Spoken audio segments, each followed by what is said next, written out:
Hello everyone, welcome back to Mr. Sleepy Crime. I know many of you enjoy listening to these videos as you fall asleep. So before you drift off, I'd love for you to leave a comment letting me know where in the world you're tuning in from, and if you're enjoying the story, don't forget to like and subscribe. Alright, now let's get comfortable, relax, and dive into tonight's stories. Tonight, we travel to the small town of Fairfield, Illinois, where on a warm summer evening in July 2014, a 15-year-old girl named Megan Page Nichols vanished from her bedroom, leaving behind only a cryptic note and questions that would haunt her family for years to come. This is a story of young love turned dangerous, of secrets hidden in plain sight, and of a mother's relentless pursuit of justice for her daughter. It's the story of how a small farming community rallied together to search for one of their own, and how modern technology and old-fashioned detective work eventually brought answers to a case that seemed impossible to solve. The story begins on the night of July 3, 2014, in Fairfield, Illinois, population just under 5,000 people. It's the kind of place where everyone knows everyone, where high school football games bring the whole town together on Friday nights, and where people still leave their doors unlocked. It was supposed to be a safe place to raise a family. So now I want you to get comfortable as we dive into this mystery together. Whether you're listening to fall asleep or just to unwind, we'll take our time exploring every detail, every clue, and every question that still lingers in this case. Megan Page Nichols was 15 years old in the summer of 2014, a rising sophomore at Fairfield Community High School. She was the kind of teenager who existed in that delicate space between childhood and adulthood, still young enough to watch Disney movies with her younger siblings, but old enough to be interested in boys, makeup, and the promise of independence that seemed to hover just out of reach. Megan lived with her mother, Kathy Jo Hutchcraft, and her stepfather in a modest home on the quiet residential streets of Fairfield. The house was typical of the area, a single-story ranch-style home with a small front yard and a driveway that Megan's mother swept clean every morning. It was painted a soft yellow color that seemed to glow warmly in the Illinois sunshine, with white trim around the windows and a small covered porch where Kathy Jo liked to sit in the evenings, watching the neighborhood kids ride their bikes up and down the street.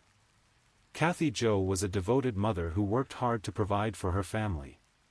She had the kind of protective instincts that came naturally to single mothers who had struggled to build stable lives for their children. She knew every one of Megan's friends, insisted on meeting the parents of anyone Megan wanted to visit, and had a rule that Megan needed to check in by phone if she was going to be late coming home. Megan was a typical teenager in many ways. She loved music, spent hours on her phone texting friends, and was beginning to show interest in boys. She had long, dark hair that she often wore in a ponytail, and bright eyes that seemed to take in everything around her. Her friends described her as funny and loyal, the kind of person who would drop everything to help a friend in need. But like many teenagers, Megan was also beginning to chafe against her mother's protective rules. She wanted more freedom, more independence, and she had recently become involved with someone her mother didn't approve of, an 18-year-old named Brody Merbarger. Brody was 3 years older than Megan, which might not seem like much to adults, but at 15 and 18, those 3 years represented a significant gap in maturity and life experience. Brody was out of high school, working various jobs around town, and had the kind of confidence that often appeals to younger teenagers who are eager to feel more grown up. The relationship between Megan and Brody had been a source of tension in the Hutchcraft household for months. Kathy Jo felt that Brody was too old for her daughter, and she worried about the influence he might have on Megan's decisions. She had discovered text messages between them that made her uncomfortable, messages that seemed to suggest Brody was encouraging Megan to be secretive about their relationship. In the months leading up to that July night, Kathy Jo had tried various approaches to managing the situation. She had taken away Megan's phone at one point, hoping to limit the communication between the teenagers. She had tried talking to Megan about her concerns, explaining that she wasn't trying to control her daughter's life, but rather protect her from getting involved in something she might not be ready for. But as any parent of a teenager knows, the more you try to keep young people apart, the more determined they often become to find ways to be together. Megan had become increasingly secretive about her activities, and Kathy Jo had the uncomfortable feeling that her daughter was hiding things from her. On the morning of July 3, 2014, Kathy Jo and Megan had made plans to spend the day together. It was a Thursday, and they had talked about going shopping, maybe getting lunch somewhere, just the two of them. It was the kind of mother-daughter day that Kathy Jo hoped might help bridge the growing distance between them. But when the morning came, Megan said she wasn't feeling well. She complained of a headache and said she just wanted to stay home and rest. Kathy Jo was disappointed, but she understood that teenagers sometimes need their space, and she didn't want to force Megan to go out if she wasn't feeling up to it. So Kathy Jo went about her day, running errands around town, stopping at the grocery store, picking up dry cleaning, all the small tasks that fill up a summer day. She checked in with Megan a few times throughout the day, and each time, Megan said she was feeling a little better but still wanted to rest. As evening approached, Kathy Jo returned home to find Megan in her room, apparently feeling better. They had dinner together as a family, watched some television, and settled into their normal evening routine. There was nothing unusual about the evening, nothing that would later stand out as a warning sign or a red flag. Around 10 o'clock, Kathy Jo said goodnight to Megan and went to her own room to prepare for bed. Megan said she was tired too and would probably go to sleep soon. It was a completely ordinary end to what had seemed like a completely ordinary day. It was just after 11 o'clock that night when Kathy Jo realized something was wrong. She had gotten up to check on something in the kitchen, and as she passed Megan's room, she noticed that the door was closed and there was no light coming from underneath it. This wasn't unusual. Megan often went to bed earlier than her parents, but something made Kathy Jo pause. Maybe it was maternal instinct, or maybe it was the fact that the house felt different somehow, quieter than usual. Whatever it was, Kathy Jo knocked softly on Megan's door and called her name. When there was no response, she opened the door and turned on the light. The room was empty. At first, Kathy Jo felt more confused than alarmed. Maybe Megan had gone to the bathroom, or gotten up for a snack. But a quick check of the house revealed that Megan wasn't anywhere to be found. Her purse was gone, her phone was gone, and when Kathy Jo looked more carefully at the bedroom, she noticed that some of Megan's clothes were missing too. It was then that Kathy Jo saw the note. It was written on a piece of notebook paper in Megan's handwriting, left on her pillow where her mother would be sure to find it. The note was brief, but its contents would haunt Kathy Jo for years to come. "Mom, I'm sorry for what I'm about to do. I love you, but I can't take it anymore. I'm going to be with my dad. Don't look for me." The reference to "my dad" was particularly puzzling and painful for Kathy Jo. Megan's biological father had died when she was very young, and Megan had been raised by her stepfather, who loved her as his own daughter. The note seemed to suggest that Megan was planning to harm herself, perhaps to join her deceased father, and the implications of this were terrifying. But even in her panic, something about the note struck Kathy Jo as wrong. The language didn't sound like Megan, and the content didn't match anything Megan had said or done recently. While Megan had been moody and secretive lately, she hadn't shown any signs of depression or suicidal ideation. If anything, she had seemed more focused on her relationship with Brody and her desire for more independence. Kathy Jo immediately called 911, and within minutes, her house was filled with police officers and paramedics. The Fairfield Police Department, though small, took the report seriously and began an immediate search of the area. They organized search parties, contacted Megan's friends and classmates, and put out a bolo, "Be on the lookout," alert for the missing teenager. But as the hours passed and there was no sign of Megan, the case began to take on a more ominous tone. The 15-year-old was last seen on July 3, 2014, at her home in Fairfield, Illinois, where she lived with her mother and stepfather. One of the first things investigators noticed was that Megan had withdrawn money from an ATM earlier that day. Bank records showed that she had used her debit card to withdraw $40 from a local ATM around 6:30 p.m. on July 3. This was unusual because Megan rarely had access to that much cash, and the timing suggested that the withdrawal was connected to her disappearance.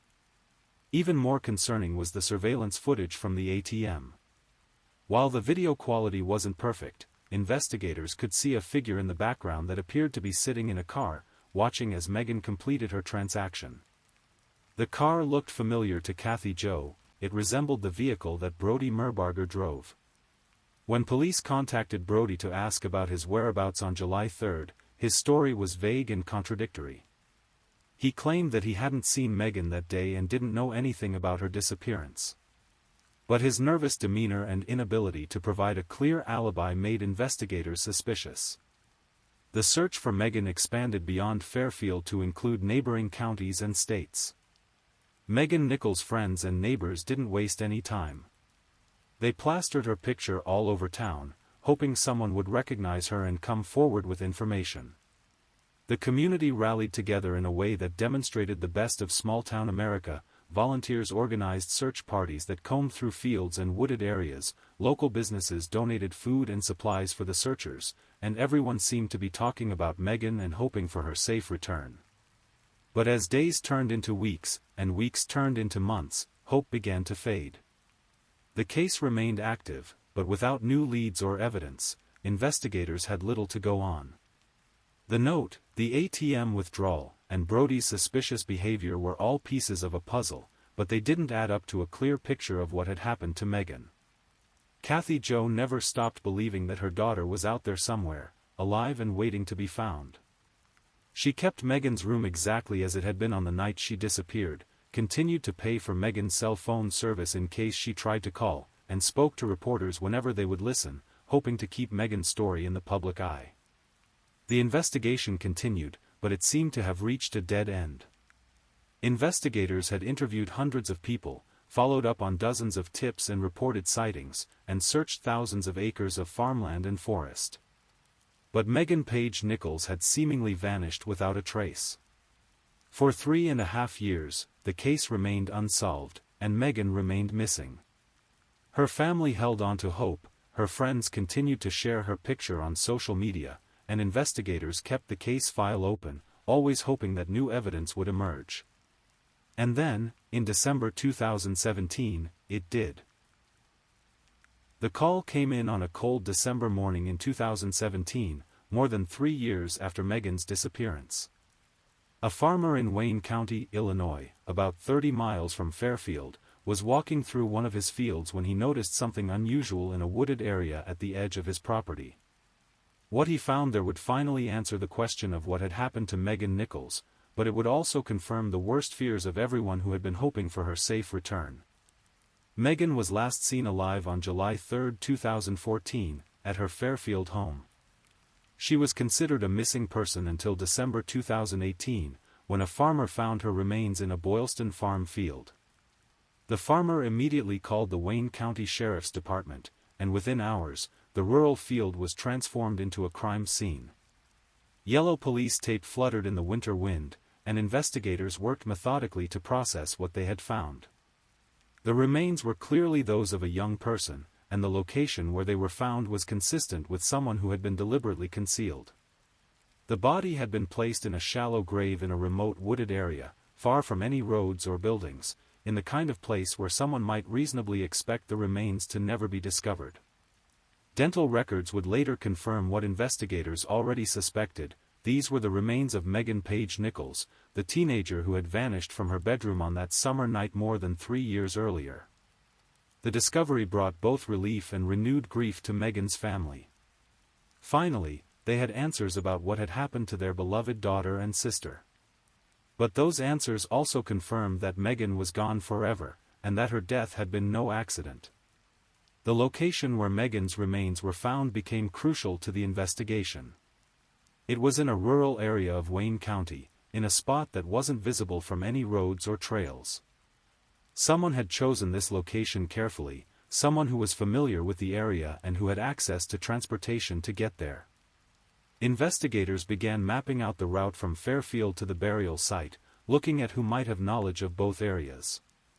They interviewed local farmers and landowners, trying to determine who might have been familiar with the remote wooded area where Megan was found. The discovery also allowed investigators to perform a more thorough examination of the physical evidence. While the passage of time and exposure to the elements had degraded much of the evidence, forensic specialists were still able to gather important information about how Megan had died.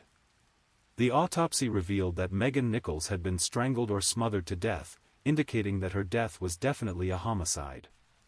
This confirmed what investigators had suspected all along, that the note found in Megan's room had been misleading, and that her disappearance had not been a runaway situation or a suicide. The physical evidence also suggested that Megan had not died at the location where her remains were found. Instead, she had been killed elsewhere and then transported to the burial site. This pointed to someone who had planned the crime carefully and who had tried to conceal the evidence. With the confirmation that Megan's death was a homicide, the investigation took on new urgency.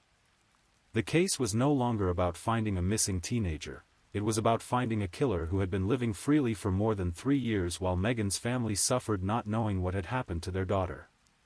Investigators began re-examining all of the evidence from the original investigation, looking for clues they might have missed the first time around.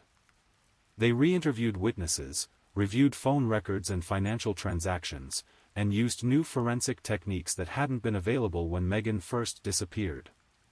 The discovery of Megan's remains also brought renewed media attention to the case.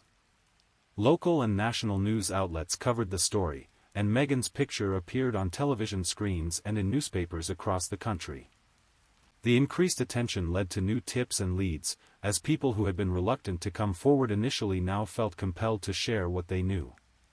For Kathy Jo Hutchcraft, the discovery of her daughter's remains was devastating but also provided a strange sense of relief. For 3.5 years, she had lived with the uncertainty of not knowing what had happened to Megan.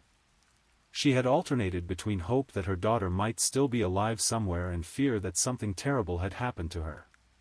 Now, at least, she knew the truth. Megan was gone, but her death had not been a suicide, and she had not run away and abandoned her family.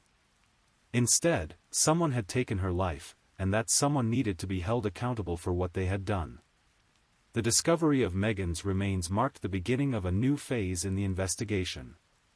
No longer were investigators looking for a missing person, now they were hunting for a killer. And all of the evidence they had gathered over the previous 3 years was about to take on new significance as they worked to build a case against the person responsible for Megan's death. With the confirmation that Megan's death was a homicide, investigators turned their attention back to the evidence they had collected during the initial missing person investigation. Everything that had seemed potentially important in 2014 now took on new significance as pieces of a murder case.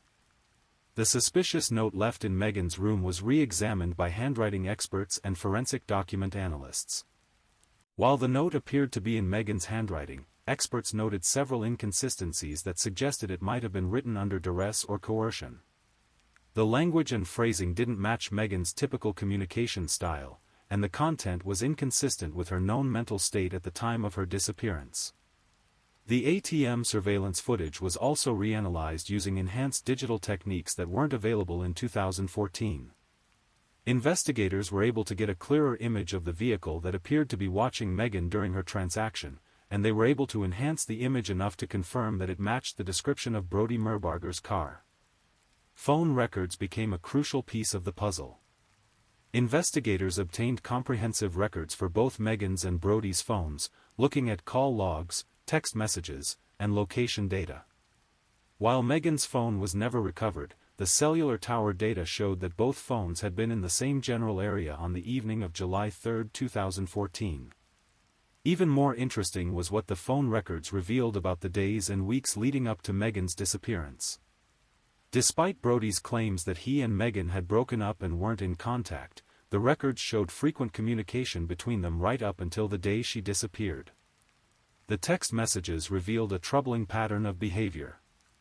Brody had been pressuring Megan to meet with him, and he had become increasingly agitated when she tried to maintain boundaries that her mother had established.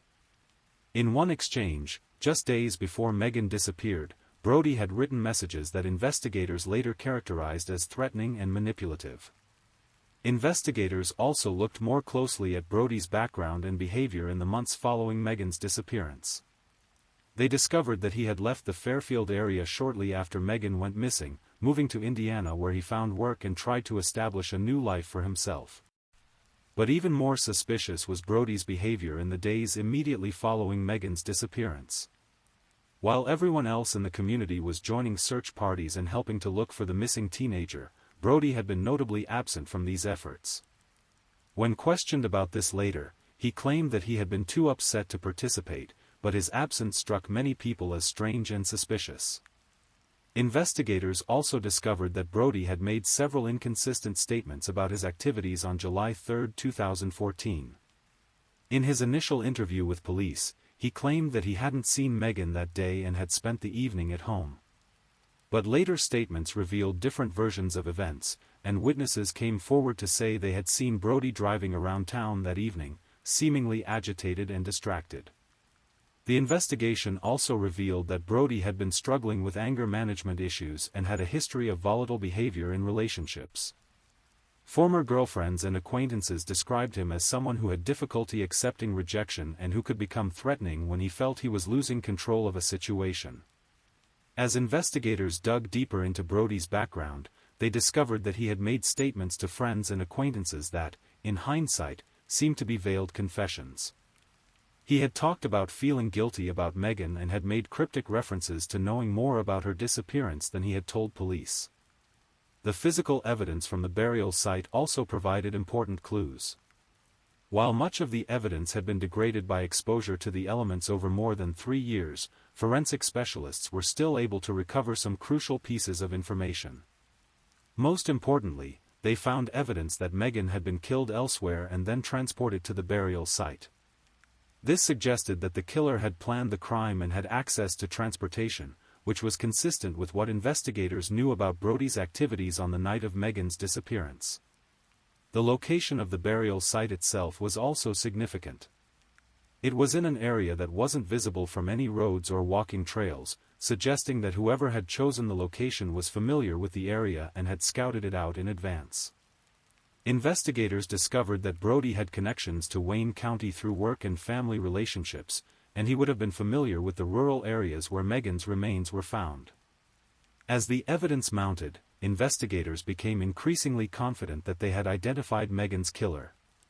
But building a case strong enough to secure a conviction would require more than circumstantial evidence and suspicious behavior.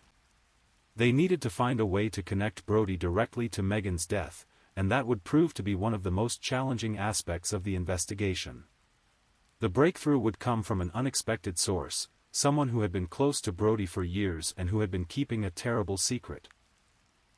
By 2020, investigators had built a substantial case against Brody Merbarger, but they still lacked the definitive evidence they needed to secure a conviction. They had circumstantial evidence, suspicious behavior, and inconsistent statements, but they needed something more concrete to prove that Brody had killed Megan Nichols. The breakthrough came from an unexpected source, Kyle Ellis, Brody's best friend and roommate, who had been living with the weight of terrible knowledge for years. Kyle Ellis had been Brody's closest friend since high school. They had remained close even after Brody moved to Indiana, and Kyle had even moved in with Brody as a roommate. For years, Kyle had noticed odd things about his friend's behavior, but he had chosen to ignore the warning signs and maintain his loyalty to their friendship. But as time passed, Kyle began to piece together information that made him increasingly uncomfortable. He remembered Brody's strange behavior in the days after Megan's disappearance, his abrupt decision to leave Illinois, and his odd comments about feeling guilty about Megan. The turning point came when FBI agents approached Kyle at his Indiana apartment with alarming news. They told him they had evidence that suggested his best friend and roommate might have been involved in Megan's disappearance and murder. The agents showed Kyle some of the evidence they had gathered, and suddenly, all of Brody's strange behaviors over the years began to make sense. The FBI agents made a shocking proposal. They wanted Kyle to confront Brody about the evidence and to wear a wire during the conversation. It was a dangerous plan that would require Kyle to betray the trust of his closest friend, but it might be the only way to get the evidence needed to bring Megan's killer to justice. Kyle agreed to help, understanding that his loyalty to his friend had to be weighed against the need for justice for Megan and her family. The decision was not easy. Kyle had genuinely cared about Brody and had considered him to be like a brother. But he also recognized that if Brody had indeed killed Megan, then he needed to be held accountable for his actions. The FBI carefully planned the operation. They equipped Kyle with sophisticated recording equipment and coached him on how to approach the conversation naturally while trying to elicit incriminating statements from Brody. The goal was to get Brody to admit to his involvement in Megan's disappearance and death, or at least to make statements that would contradict his previous claims of innocence. When Kyle finally confronted Brody with the evidence, the conversation that followed would prove to be the key to solving Megan's murder. With FBI agents listening in real time, Kyle carefully guided the conversation toward the events of July 3, 2014, and Brody's relationship with Megan. At first, Brody stuck to his story, insisting that he hadn't seen Megan on the day she disappeared and that he didn't know what had happened to her. But as Kyle pressed him with specific details about the evidence that investigators had gathered, Brody's composure began to crack. The recording captured Brody making several statements that contradicted his previous claims and that seemed to indicate knowledge of details about Megan's death that only the killer would know. While he never made a full confession during the recorded conversation, his statements provided investigators with the additional evidence they needed to move forward with charges. The emotional toll on Kyle was enormous. Not only had he been forced to betray his closest friend, but he had also learned that he had been living with someone who was capable of murder. The recordings revealed a side of Brody that Kyle had never seen before, and it forced him to reconsider everything he thought he knew about his friend. For the FBI agents involved in the operation, the recordings represented a breakthrough in a case that had seemed impossible to solve. After years of investigation, they finally had evidence that directly connected Brody to Megan's death and that contradicted his claims of innocence. The recordings also revealed important details about how Megan had died and what had happened to her on July 3, 2014. While the full truth would only emerge during the trial, the wire recordings provided investigators with a roadmap for understanding the events that had led to Megan's death. Brody Ian Merbarger, 24, was arrested Wednesday, October 8, 2020, in the 2014 murder of 15-year-old Megan Nichols based on the evidence gathered through the wire operation and the broader investigation. The arrest brought a sense of relief to Megan's family and to the investigators who had worked on the case for years. Finally, someone would be held accountable for Megan's death, and her family would have the opportunity to see justice served. But the arrest was just the beginning of a new phase in the case. Now, prosecutors would need to present their evidence in court and convince a jury that Brody Merbarger was guilty of murder beyond a reasonable doubt. The trial of Brody Merbarger began in October 2022, more than 8 years after Megan Nichols had disappeared from her bedroom in Fairfield, Illinois. The courtroom in Wayne County was packed with Megan's family members, friends from the community, and reporters who had followed the case from the beginning. For Kathy Jo Hutchcraft, the trial represented the culmination of 8 years of fighting for justice for her daughter. She had never given up hope that Megan's killer would be found and held accountable, and now she would finally have the opportunity to see the evidence presented in court and to hear the full truth about what had happened to her daughter. The prosecution's case was built on the mountain of evidence that investigators had gathered over the years. They presented the jury with the suspicious circumstances surrounding Megan's disappearance, the inconsistencies in Brody's statements, the physical evidence from the burial site, and most importantly, the wire recordings that Kyle Ellis had made with FBI assistance. The wire recordings were particularly powerful evidence because they captured Brody in his own words, making statements that contradicted his previous claims and that seemed to indicate guilty knowledge about Megan's death. While he hadn't made a full confession on the recordings, his statements were damaging enough to significantly undermine his defense. Prosecutors also presented evidence about the troubled nature of Brody and Megan's relationship, including the text messages that showed his increasingly controlling and threatening behavior in the weeks leading up to her disappearance. They argued that Brody had become obsessed with Megan and had been unable to accept her attempts to end their relationship. The prosecution's theory was that Brody had convinced Megan to meet with him on July 3, 2014, possibly by threatening to harm himself or by promising to leave her alone if she would just talk to him one more time. They believed that he had picked her up near her home, and that when she had again tried to end their relationship, he had killed her in a fit of rage. The defense team argued that the evidence against Brody was purely circumstantial and that the prosecution had not proven their case beyond a reasonable doubt. They pointed out that no physical evidence directly linked Brody to Megan's death, and they argued that the wire recordings had been taken out of context and misinterpreted. They also suggested that other suspects had never been properly investigated, and they tried to cast doubt on the reliability of Kyle Ellis's testimony, arguing that he had been coached by the FBI and had been motivated by a desire to avoid prosecution himself. But the prosecution's case was strong, and the jury found the evidence compelling. In October 2022, Brody Merbarger was found guilty of first-degree murder in the death of Megan Nichols. The conviction was a moment of profound relief and vindication for Megan's family. After 8 years of uncertainty and grief, they finally had confirmation that justice had been served for their daughter and sister. During the sentencing phase of the trial, Kathy Jo Hutchcraft was given the opportunity to address the court and to speak directly to the man who had killed her daughter. Her victim impact statement was emotional and powerful, describing the devastating impact that Megan's death had had on her family and expressing her hope that the sentence would ensure that Brody could never hurt another family the way he had hurt theirs. On January 27, 2023, Merbarger was sentenced to 50 years in prison for the murder of Megan Nichols. The sentence ensured that he would spend the majority of his remaining life behind bars, unable to harm anyone else.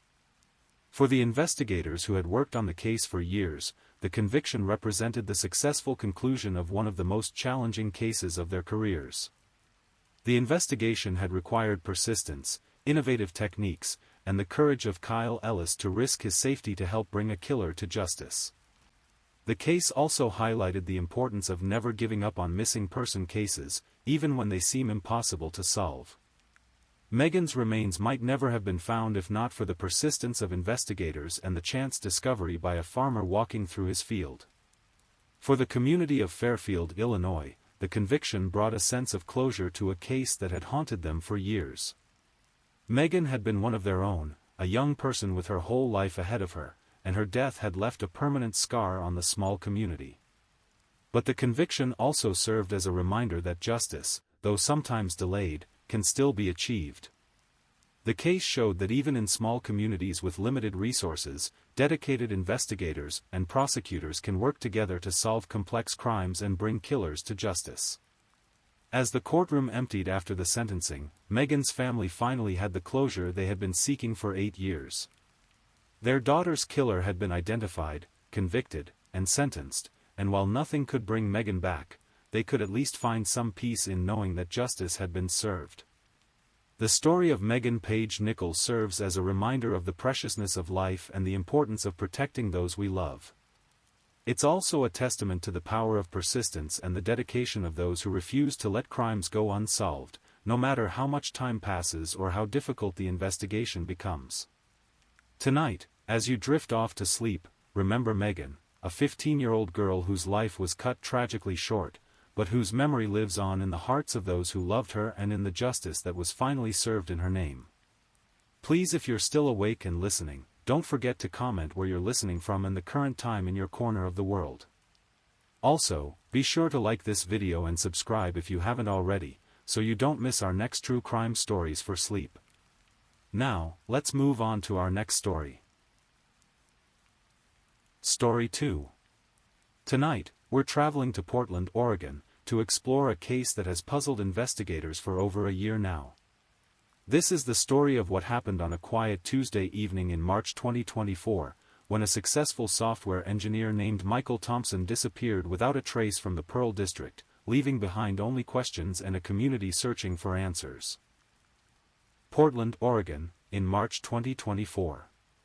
The cherry blossoms were just beginning to bloom along the Willamette River, and the city was experiencing one of those rare stretches of clear weather that makes everyone remember why they love the Pacific Northwest. The Pearl District, once an industrial warehouse area, had long since transformed into one of Portland's most desirable neighborhoods, filled with converted lofts, trendy restaurants, and the kind of urban sophistication that attracts young professionals. Michael Thompson, 32 years old, had called this area home for the past 3 years. Originally from Sacramento, California, he'd moved to Portland after landing a senior developer position at Cloud Vision Technologies, a mid-sized software company specializing in data analytics for healthcare systems. Those who knew Michael described him as methodical, reliable, and perhaps a bit introverted, the kind of person who preferred small gatherings to large parties, hiking trails to crowded bars. His daily routine was remarkably consistent. Every morning at 6:15 a.m., Michael would emerge from his apartment at the Brewery Blocks, a upscale residential complex on Northwest 11th Avenue. He'd walk 3 blocks to Stumptown Coffee on Northwest 12th, order his usual, a medium dark roast with a splash of oat milk, then continue his walk to the Portland streetcar stop. The ride to his office in the South Waterfront District took exactly 18 minutes, and he'd use that time to review his daily tasks on his phone or simply watch the city wake up through the streetcar windows. Michael lived alone, though he wasn't entirely solitary. He had a small circle of close friends, mostly fellow tech workers, and maintained regular contact with his parents back in California. His mother, Linda Thompson, would later tell investigators that Michael called her every Sunday evening at 7 p.m. without fail, a tradition they'd maintained since he moved to Portland. His apartment reflected his personality, minimalist but warm, with carefully chosen furniture and walls lined with books on programming, philosophy, and Pacific Northwest hiking guides. A few close friends had keys to his place: Sarah Chen, his colleague and occasional hiking partner, and his downstairs neighbor, David Rodriguez, who sometimes watered Michael's plants when he traveled for work. The last confirmed sighting of Michael Thompson was captured on security cameras outside his apartment building at 6:47 p.m. on Tuesday, March 12, 2024. He was wearing his usual after-work attire, dark jeans, a gray hoodie with the Cloud Vision Company logo, and his worn leather messenger bag slung across his shoulder. He appeared calm, unhurried, exactly as he did every other evening when returning home from work. What makes this case particularly puzzling is what happened next, or rather, what didn't happen. Tuesday, March 12, 2024, started like any other day for Michael Thompson. His keycard records show he accessed the Cloud Vision office building at 8:23 a.m., well within his normal arrival window. Security cameras captured him entering the elevator, coffee in hand, looking neither particularly happy nor distressed, just another Tuesday morning. His colleagues would later describe his behavior that day as completely normal. During the 10 a.m. team stand-up meeting, Michael presented updates on the patient data encryption project he'd been leading. His manager, Jennifer Walsh, noted that he seemed engaged and mentioned looking forward to a deployment scheduled for the following week. At lunch, he joined 3 co-workers at a nearby sandwich shop, where they discussed weekend plans and the upcoming Portland Trail Blazers game. Sarah Chen, who sat in the cubicle adjacent to Michael's, remembered their last conversation around 4:30 p.m. She'd asked if he wanted to join her for a drink after work, but Michael politely declined, saying he had some errands to run and wanted to get to bed early.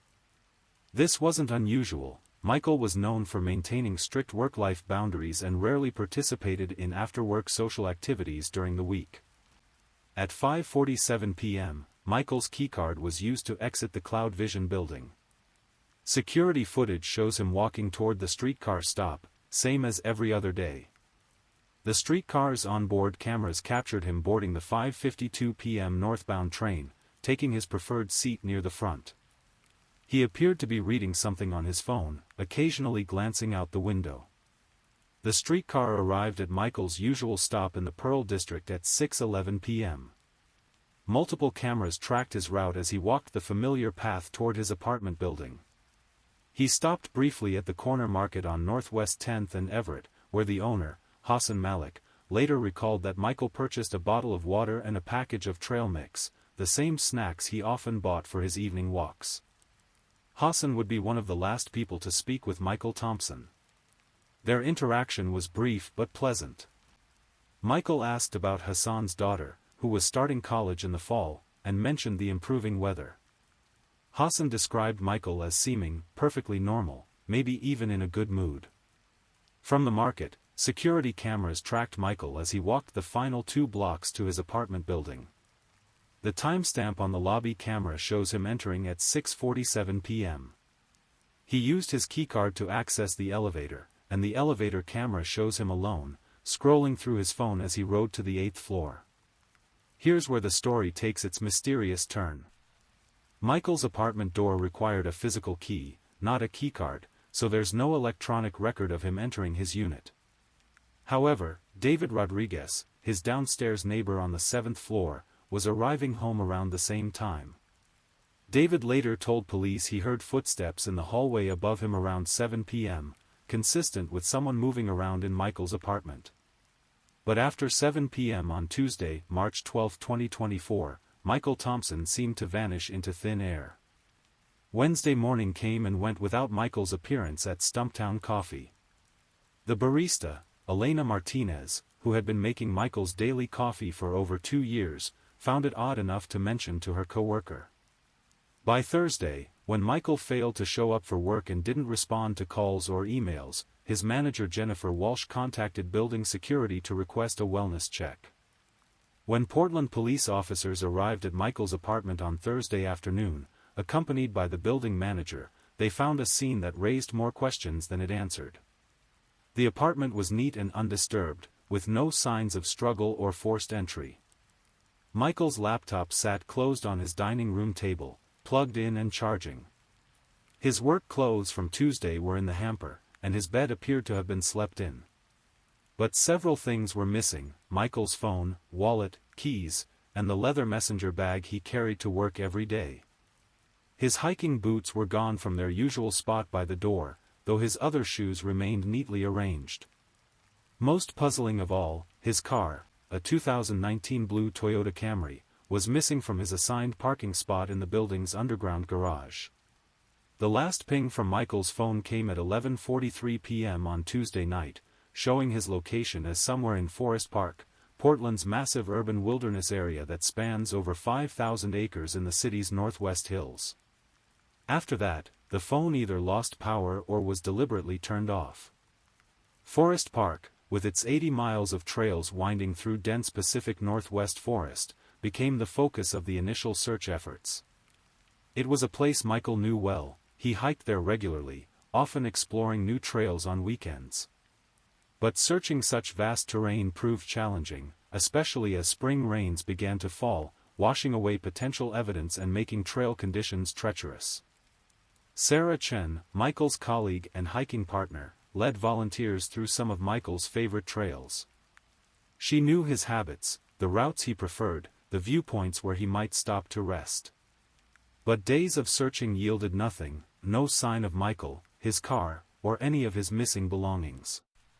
The Portland Police Bureau's Missing Persons Unit, led by Detective Maria Santos, began treating the case as a potential voluntary missing person situation. Adults have the right to disappear, after all, and there was no immediate evidence of foul play. But as days turned into weeks, and weeks turned into months, the voluntary disappearance theory began to seem less likely. Michael had no history of mental health issues, no financial problems, no relationship troubles that might prompt someone to start a new life elsewhere. His bank accounts remained untouched after the day he disappeared. His social media accounts went silent. He missed his mother's birthday in April, something Linda Thompson insisted he would never do voluntarily. Detective Maria Santos had worked missing persons cases in Portland for over a decade. She'd seen people disappear for all sorts of reasons, some voluntary, some not, and she'd learned to look beyond the obvious explanations. The Michael Thompson case immediately struck her as unusual, not for what was present, but for what was absent. Most missing person cases leave some kind of trail: unusual behavior leading up to the disappearance, relationship conflicts, financial stress, or evidence of planning. But Michael's case was characterized by an almost eerie normalcy right up until the moment he vanished. Santos began by constructing a detailed timeline of Michael's final week. She interviewed his co-workers, friends, and family members, searching for any deviation from his routine, any sign that something was troubling him. What she found was a man who seemed to be living his life exactly as he always had. The previous weekend, Saturday and Sunday, March 9th and 10th, Michael had followed his typical pattern. Saturday morning, he'd gone for a run along the East Bank Esplanade, then spent the afternoon at Powell's Books, purchasing 2 programming manuals and a biography of Steve Jobs. Security footage from the bookstore showed him browsing leisurely, occasionally consulting his phone to check reviews of books he was considering. Saturday evening, he'd had dinner with Sarah Chen and 2 other co-workers at a Thai restaurant in the Southeast Division area.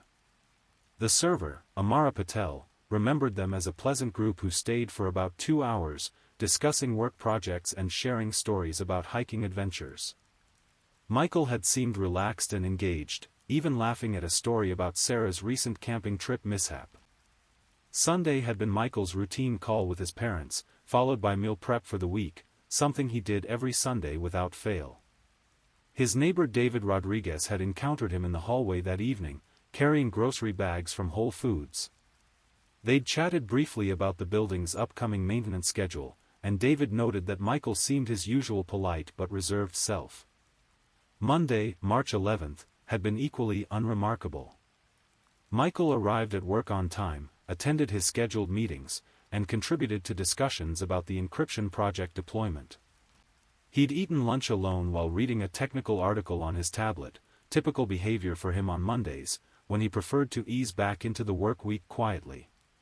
Detective Santos paid particular attention to Michael's digital footprint in the days leading up to his disappearance. His search history revealed typical queries, work-related technical questions, weather forecasts, hiking trail conditions in Forest Park, and a few searches related to a new streaming series he'd been watching. Nothing suggested he was planning to disappear or researching how to do so. His email accounts showed routine correspondence, confirmations for online purchases, newsletters from tech blogs he subscribed to, and work-related messages. The most recent personal email was a response to his mother's question about whether he'd be visiting for Easter, sent on Monday afternoon. Michael had replied that he was hoping to get some time off but wasn't sure about his schedule yet. The financial investigation proved equally puzzling. Michael's bank accounts showed regular, predictable activity right up until his disappearance. His last transaction was the purchase at Hassan's Corner Market on Tuesday evening. There were no large withdrawals, no unusual purchases, no evidence of financial planning for a disappearance. Santos also examined Michael's social media presence, though it was minimal. He maintained a LinkedIn profile for professional networking and a rarely used Facebook account. His last Facebook post was a photo of sunrise over Mount Hood, taken during a hike 3 weeks before his disappearance. The caption read, "Early morning rewards for early risers. Beautiful start to the weekend." The post had received a handful of likes from friends and co-workers, with comments about the stunning view and encouragement for others to join him on future hikes. Nothing in the responses suggested any underlying tensions or problems in Michael's social circle. One aspect of the investigation that particularly intrigued Santos was Michael's car. The blue Toyota Camry had been purchased used 2 years earlier from a dealership in Beaverton. Michael was meticulous about maintenance, keeping detailed records of oil changes, tire rotations, and other service appointments. The car had no GPS tracking system beyond the basic emergency services that could be activated in case of an accident. The vehicle's disappearance suggested either that Michael had driven somewhere voluntarily, or that someone else had taken both Michael and his car. But with no activity on his phone after the Forest Park ping at 11:43 p.m., determining what happened became increasingly difficult. Santos coordinated with the Oregon State Police to issue a BOLO, "Be on the lookout," alert for Michael's vehicle.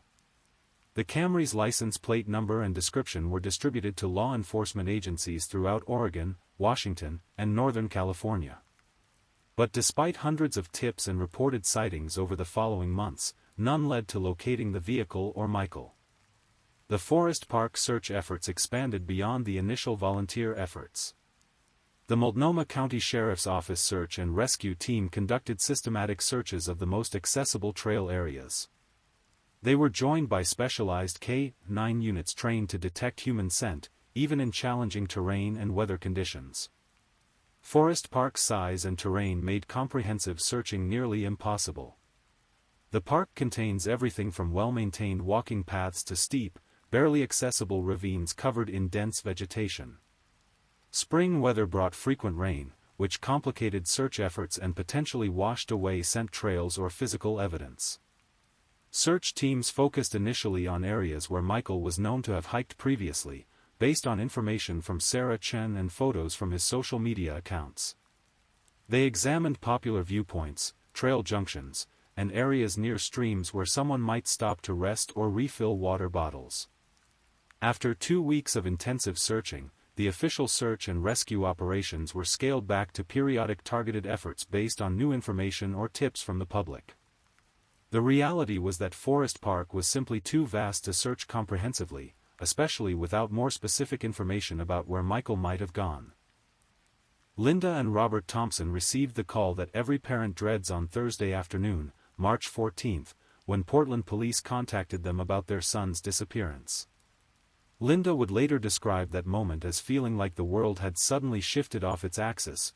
One moment their son was living his quiet, predictable life in Portland, and the next moment he had simply vanished. The Thompsons drove up from Sacramento immediately, arriving in Portland late Thursday night. They stayed in a hotel near Michael's apartment building, unable to bear the thought of being in his empty space but needing to be close to where he was last seen. Linda later said those first few days felt like moving through a nightmare where nothing made sense. Robert Thompson, a retired high school mathematics teacher, approached his son's disappearance with the same methodical analysis he'd once applied to complex equations. He created spreadsheets tracking search efforts, mapped the areas that had been covered, and maintained detailed logs of every tip or potential lead. It was his way of coping with a situation that defied logical explanation. Linda, a former nurse, found herself focusing on the human connections, reaching out to Michael's friends and co-workers, trying to understand every detail of his life in Portland. She spent hours talking with Sarah Chen, David Rodriguez, and others who had been part of Michael's daily routine, searching for any clue they might have overlooked. What emerged from these conversations was a portrait of someone who had built a quiet but fulfilling life in Portland. Michael wasn't the type to make grand gestures or seek attention, but he had formed genuine connections with the people around him. Hassan, the corner market owner, spoke of looking forward to their brief conversations about current events and local happenings. Elena, the coffee shop barista, mentioned how Michael always asked about her classes at Portland State University and encouraged her academic pursuits. Sarah Chen became particularly close to the Thompson family during the search efforts. As Michael's primary friend and the person who knew his hiking habits best, she felt a responsibility to help find him. Sarah organized volunteer search parties, created missing person flyers, and managed a Facebook group dedicated to sharing information about the case. During their conversations, Sarah shared details about Michael that helped his parents understand how he'd adapted to life in Portland. He'd initially struggled with the city's social culture, finding it harder to make friends than he'd anticipated. But gradually, he'd found his niche among fellow outdoor enthusiasts and tech workers who appreciated his quiet intelligence and dry sense of humor. Sarah described hiking trips where Michael would point out different types of trees and plants, having taught himself to identify Pacific Northwest flora using field guides and nature apps. He'd become particularly fascinated with the area's geological history, often stopping to examine rock formations or explaining how the Columbia River Gorge had been formed by ancient floods. These details painted a picture of someone who had found contentment in his adopted city, making Michael's disappearance even more mystifying. Why would someone who seemed to be thriving in his environment simply vanish without explanation? David Rodriguez, Michael's downstairs neighbor, provided insights into Michael's home life. Their relationship was cordial but not intimate, the kind of neighborly friendship that develops between people who respect each other's privacy but are willing to help when needed. David had keys to Michael's apartment specifically for plant watering duties during Michael's occasional work trips. David recalled that Michael maintained a small but carefully tended collection of houseplants, mostly low-maintenance varieties that suited his practical nature. He'd also noticed that Michael's apartment was usually quiet in the evenings, with sound suggesting someone who spent time reading or working on personal projects rather than watching television or entertaining guests. The missing person investigation revealed that Michael had been quietly building towards some personal goals. His laptop, examined by police with his parents' permission, contained files suggesting he'd been researching the possibility of starting his own consulting business. He'd drafted several business plans and had been setting aside money in a separate savings account, not enough to suggest he was planning to disappear, but enough to indicate he was thinking about his future. Michael had also been researching graduate school programs, particularly focusing on cybersecurity programs offered at universities in the Pacific Northwest. His browser history showed extensive research into admission requirements and application deadlines for the following academic year. These discoveries made his disappearance seem even more unlikely to be voluntary. Linda Thompson struggled particularly with the uncertainty. As a mother, she'd maintained regular contact with Michael, but she now questioned whether she'd missed signs of distress or unhappiness. She replayed their final phone conversation on Sunday, March 10, searching for any hint that something was wrong. During that call, Michael had mentioned being excited about the encryption project at work and had asked about his father's progress on a woodworking project. He'd inquired about their neighbor's new puppy and had promised to visit soon, though he hadn't committed to specific dates. The conversation had been warm and typical of their weekly check-ins. Robert Thompson found himself analyzing the case from every angle, trying to apply logical reasoning to an illogical situation. He studied maps of Forest Park, researched statistics about missing persons cases, and tried to construct theories that might explain what had happened to his son. But every theory seemed to have fatal flaws that prevented it from fully explaining Michael's disappearance. The Thompson family's presence in Portland during the initial search efforts brought additional media attention to the case. Local news stations featured interviews with Linda and Robert, and their obvious anguish helped generate public interest in finding Michael. Tips began coming in from people who thought they might have seen him or his car, though none of these leads ultimately proved fruitful. As weeks turned into months with no sign of Michael Thompson, Detective Santos and the Thompson family found themselves grappling with increasingly complex theories about what might have happened. Each possibility seemed to raise as many questions as it answered, and the lack of physical evidence made it impossible to definitively rule out any scenario. The voluntary disappearance theory had been the initial focus, simply because adults have the legal right to vanish if they choose to do so. Some people leave their lives behind due to overwhelming stress, depression, or a desire to escape responsibilities. But Michael's case didn't fit the typical patterns associated with voluntary disappearances. People who choose to disappear usually exhibit warning signs in the weeks or months beforehand: changes in behavior, financial preparations, research into new identities or locations, or expressions of feeling trapped or overwhelmed. Michael had shown none of these indicators. His digital footprint suggested someone planning for the future, not someone preparing to abandon his current life. Moreover, voluntary disappearances usually involve some form of ongoing financial activity, even if it's carefully hidden. Michael's bank accounts, credit cards, and other financial instruments remained completely untouched after March 12.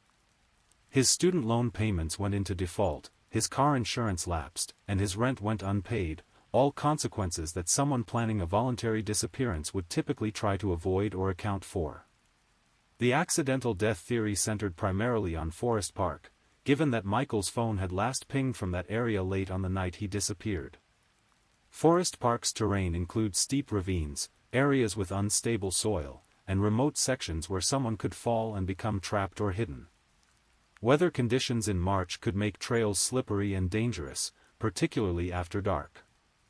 Search and rescue teams acknowledged that it would be possible for someone to have an accident in Forest Park and remain undiscovered, especially if they had wandered off established trails. The park's dense vegetation and varied terrain could easily conceal a body, particularly after months of seasonal growth and weather changes. However, this theory also had significant problems. Michael was an experienced hiker who was familiar with Forest Park's trail system. While he occasionally explored new areas, he typically stuck to established trails and was careful about hiking alone after dark. More importantly, his car had never been found, and it would be difficult to explain how his vehicle could disappear if he had simply had a hiking accident. The criminal abduction theory suggested that Michael had encountered someone with malicious intent, either in Forest Park or somewhere else.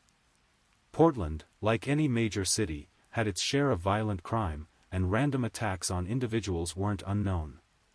The theory suggested that Michael might have been targeted for robbery, or that he had inadvertently witnessed something that made him a threat to criminals. This theory could potentially explain both Michael's disappearance and the absence of his car. If someone had abducted him, they might have taken his vehicle as well to avoid detection or to transport him to another location. The lack of financial activity after his disappearance could be explained if his credit cards and identification had been taken but not used due to fear of creating a trail. But criminal abduction also raised questions. Michael didn't fit the profile of a typical robbery target. He wasn't known to carry large amounts of cash, didn't wear expensive jewelry, and drove a relatively modest vehicle. If he had witnessed criminal activity, it would have been remarkably coincidental timing given his regular, predictable routine. A variation of the criminal theory focused on the possibility that Michael had been targeted specifically, perhaps by someone who knew his habits and routine. This could explain how someone might have known where to find him, but it raised questions about motive. Michael had no known enemies, no business disputes, and no romantic relationships that had ended badly. Detective Santos also considered theories involving online connections or activities that might not have been immediately apparent. Cybersecurity professionals sometimes encountered threatening situations related to their work, and Michael's expertise in data encryption could potentially have made him a target for criminals seeking to exploit or silence him. However, examination of Michael's work projects revealed nothing that seemed likely to generate such extreme threats. His encryption work was focused on protecting patient medical records, important but hardly the type of high-stakes corporate espionage that might motivate violence. His colleagues confirmed that their projects were routine business applications without any unusual security concerns. The witness relocation theory emerged as investigators learned more about Michael's work in cybersecurity. Some speculated that he might have discovered evidence of criminal activity, perhaps fraud, identity theft, or other cyber crimes, and been placed in witness protection for his safety. This could explain his complete disappearance and the lack of any trace or communication with family. This theory had some appeal because it could account for the thoroughness of Michael's disappearance and the apparent involvement of law enforcement resources in the investigation. However, federal authorities consistently denied any involvement in witness protection, and Michael's work didn't involve the types of high-level criminal investigations that typically require such extreme measures. The medical emergency theory suggested that Michael might have experienced some form of medical crisis that affected his memory or decision-making abilities. Certain medical conditions can cause people to behave in uncharacteristic ways, potentially leading them to wander away from familiar areas or make decisions they wouldn't normally make. While Michael had no known history of medical problems, some conditions can develop suddenly and without warning. However, this theory struggled to explain the organized nature of his disappearance. Someone experiencing a medical emergency would be unlikely to take their car, phone, and personal belongings in such a systematic way. As the investigation progressed, Detective Santos found herself returning repeatedly to the timing and location of Michael's last known phone ping. The Forest Park location at 11:43 p.m. suggested he had driven there several hours after arriving home from work. This timing didn't fit with his typical evening routine and raised questions about what might have motivated him to go to the park so late. One possibility was that Michael had received some form of communication, a phone call, text message, or email, that prompted him to leave his apartment and drive to Forest Park. However, examination of his phone records and digital accounts revealed no such communication. His last text message had been a work-related response sent around 8 p.m., and his email accounts showed no activity after his arrival home. The lack of communication with the outside world after his arrival home became one of the most puzzling aspects of the case. Michael was someone who typically responded to messages promptly, yet calls and texts from coworkers on Wednesday morning went unanswered. This suggested that whatever had happened to him had occurred fairly quickly after his arrival home on Tuesday evening. By summer 2024, the search for Michael Thompson had evolved from intensive daily efforts to a more sustained, systematic approach. Detective Santos coordinated with multiple agencies, and the case had attracted attention from volunteer organizations specializing in missing persons investigations. The National Missing and Unidentified Persons System, NAMUS, had created a comprehensive profile for Michael, including detailed physical descriptions, dental records, and DNA information provided by his family. This database would allow for comparison with any unidentified remains discovered anywhere in the country, providing a potential avenue for resolution even if Michael was found far from Portland.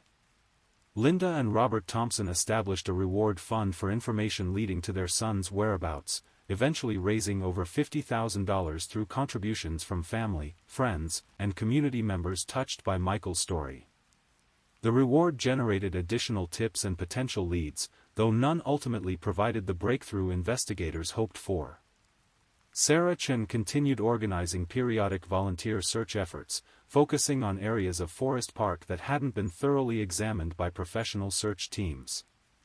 These volunteer efforts were coordinated with local authorities to ensure they didn't interfere with official investigations while still providing valuable additional coverage of the vast park area. During one of these volunteer searches in July 2024, searchers discovered items that initially seemed promising: a water bottle and energy bar wrapper in a remote section of Forest Park, approximately 3 miles from the nearest marked trail.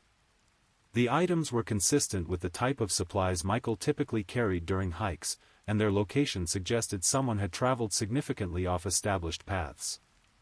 However, laboratory analysis of the items proved inconclusive. While the brands matched products Michael was known to purchase, the items showed significant weather exposure that made it impossible to determine when they had been left there. DNA analysis failed to produce usable results due to degradation from months of outdoor exposure. The discovery did prompt expanded search efforts in that area of the park, including the use of ground-penetrating radar to search for any signs of buried remains. These efforts continued for several weeks but ultimately yielded no additional evidence related to Michael's disappearance. Meanwhile, the search for Michael's Toyota Camry expanded beyond the Pacific Northwest. Investigators theorized that if someone had taken both Michael and his vehicle, they might have traveled significant distances to avoid detection. The vehicle identification number and description were shared with law enforcement agencies across the western United States, and the car was entered into national databases for stolen vehicles. Several potential sightings of the Camry were reported from locations as distant as Nevada, Arizona, and even Texas. Each report was investigated, but none proved to be Michael's vehicle. Some were similar cars with different license plates, while others turned out to be cases of mistaken identification by well-meaning citizens who had heard about the case. The investigation also expanded to examine Michael's online presence more thoroughly. Cybersecurity experts volunteered their time to analyze his digital footprint, searching for any hidden accounts, encrypted communications, or other online activities that might provide clues about his disappearance. This digital forensics work revealed that Michael had been more active online than initially apparent, though not in ways that seemed relevant to his disappearance. He participated in several professional forums related to cybersecurity, contributed to open-source software projects, and maintained accounts on platforms focused on hiking and outdoor activities in the Pacific Northwest. His contributions to these online communities painted a picture of someone who was engaged with his professional field and passionate about outdoor recreation. Fellow forum members described him as helpful and knowledgeable, someone who would offer technical assistance to colleagues and share information about hiking trails and camping spots. But even this expanded digital investigation failed to reveal any communications or activities that might explain his disappearance. Michael's online persona was consistent with his real-world identity: professional, thoughtful, and focused on his interests in technology and outdoor activities. As autumn arrived in Portland, Detective Santos found herself reviewing the case file once again, looking for any details that might have been overlooked in the initial investigation. She re-interviewed key witnesses, hoping that time might have helped them remember additional details about Michael's final days. Hassan Malik, the corner market owner, remained convinced that Michael had seemed completely normal during their final interaction. Elena Martinez, the coffee shop barista, confirmed that Michael's absence on Wednesday morning had been the first time in over 2 years that he'd missed his daily coffee routine without prior notice. David Rodriguez, Michael's neighbor, provided additional details about the sounds he'd heard from the apartment above on Tuesday evening. He recalled hearing what seemed like normal movement, footsteps, perhaps a door closing, the sound of water running briefly. Nothing had suggested distress or unusual activity. The building's security system was reviewed again, with investigators paying particular attention to any cameras that might have captured Michael leaving the building later in the evening. However, the system had several blind spots, particularly around the parking garage entrance where Michael's car had been stored. By the 1-year anniversary of Michael's disappearance in March 2025, the active investigation had necessarily scaled back, though the case remained officially open. Detective Santos continued to follow up on new tips and potential leads, but acknowledged that without fresh evidence or information, the investigation had reached a plateau. The Thompson family established an annual memorial gathering in Portland, held each March 12 at a viewpoint in Forest Park that had been one of Michael's favorite hiking destinations. These gatherings served both as remembrance events and opportunities to maintain public awareness of the case, hoping that continued attention might eventually lead to answers. As we near the end of this journey through the Michael Thompson case, we're left with more questions than answers, a reality that reflects the complex nature of many missing persons investigations. Michael's story represents one of thousands of cases where someone simply vanishes from their daily life, leaving behind families desperate for closure and investigators working with limited evidence. The case highlights several realities about missing persons investigations that often surprise the public. Despite advances in technology and investigative techniques, it remains remarkably easy for people to disappear, either voluntarily or otherwise. Our interconnected digital world creates extensive records of our activities, but these records can't always tell us what we need to know about someone's final moments or decisions. Michael Thompson's disappearance also demonstrates how someone can be thoroughly integrated into their community, with regular routines, steady employment, and caring relationships, yet still vanish without explanation. The assumption that missing persons cases always involve people who were struggling or isolated proved false in Michael's situation. For Michael's family and friends, the absence of answers has been perhaps the most difficult aspect of his disappearance. The human need for closure, for understanding what happened to someone we care about, remains unsatisfied when cases remain unsolved. Linda and Robert Thompson continue to hope for resolution while gradually learning to live with uncertainty. Detective Santos, who has worked hundreds of missing persons cases, notes that Michael's case exemplifies both the challenges and the importance of these investigations. Each missing person represents not just a file or a case number, but a life that has touched others, a story that deserves to be remembered and pursued. The volunteer searchers, community members, and others who contributed to the search efforts demonstrate the positive aspects of human nature when faced with mystery and loss. Even when professional resources become limited, ordinary people continue to care about finding answers and providing support to affected families. As you settle into sleep tonight, perhaps take a moment to appreciate the predictability and safety of your own routine, the people who would notice if you didn't appear as expected, and the complex web of connections that make up daily life. Michael Thompson's story reminds us that these seemingly ordinary elements of existence are actually quite precious and deserving of our gratitude. The search for Michael Thompson continues, as does the hope that someday, somehow, answers will emerge. Until then, his story serves as a reminder of the mysteries that still exist in our modern world, and the importance of never giving up on finding the truth, no matter how elusive it may seem. Please, I'm putting it out there, if you're listening to this stories and haven't subscribed, be sure to like this video and subscribe so you don't miss our daily true crime stories. Also, don't forget to comment where you're listening from and the current time in your corner of the world. Now, let's move on to our next story. Story 3. Tonight, we're traveling to Houston, Texas, to explore a case that shocked a community and highlighted the devastating consequences of hatred and intolerance. This is the story of Crystal Jackson and Brittany Cosby, two young women whose lives were cut tragically short in March 2014, and the investigation that would ultimately reveal a heartbreaking truth about family, love, and the price some people pay for being true to themselves. Crystal Jackson and Brittany Cosby were both 24 years old when their lives ended. They were partners in love and in life, building a future together in a city that had become their home. Their story is one of young love, dreams, and the cruel reality that not everyone is accepted for who they are, even by those who should love them unconditionally. Houston in 2014 was a sprawling metropolis, home to over 2 million people representing every walk of life imaginable.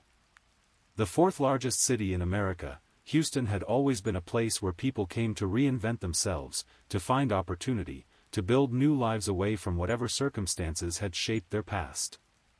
The city's diversity was one of its greatest strengths, a patchwork of neighborhoods where different cultures, languages, and ways of life coexisted in the humid Gulf Coast heat. From the gleaming downtown skyscrapers to the sprawling suburbs that seemed to stretch endlessly in every direction, Houston offered both anonymity and community to those who sought it. Crystal Jackson had found her place in this vast urban landscape. At 24, she was working to establish herself professionally while navigating the complexities of life as a young adult.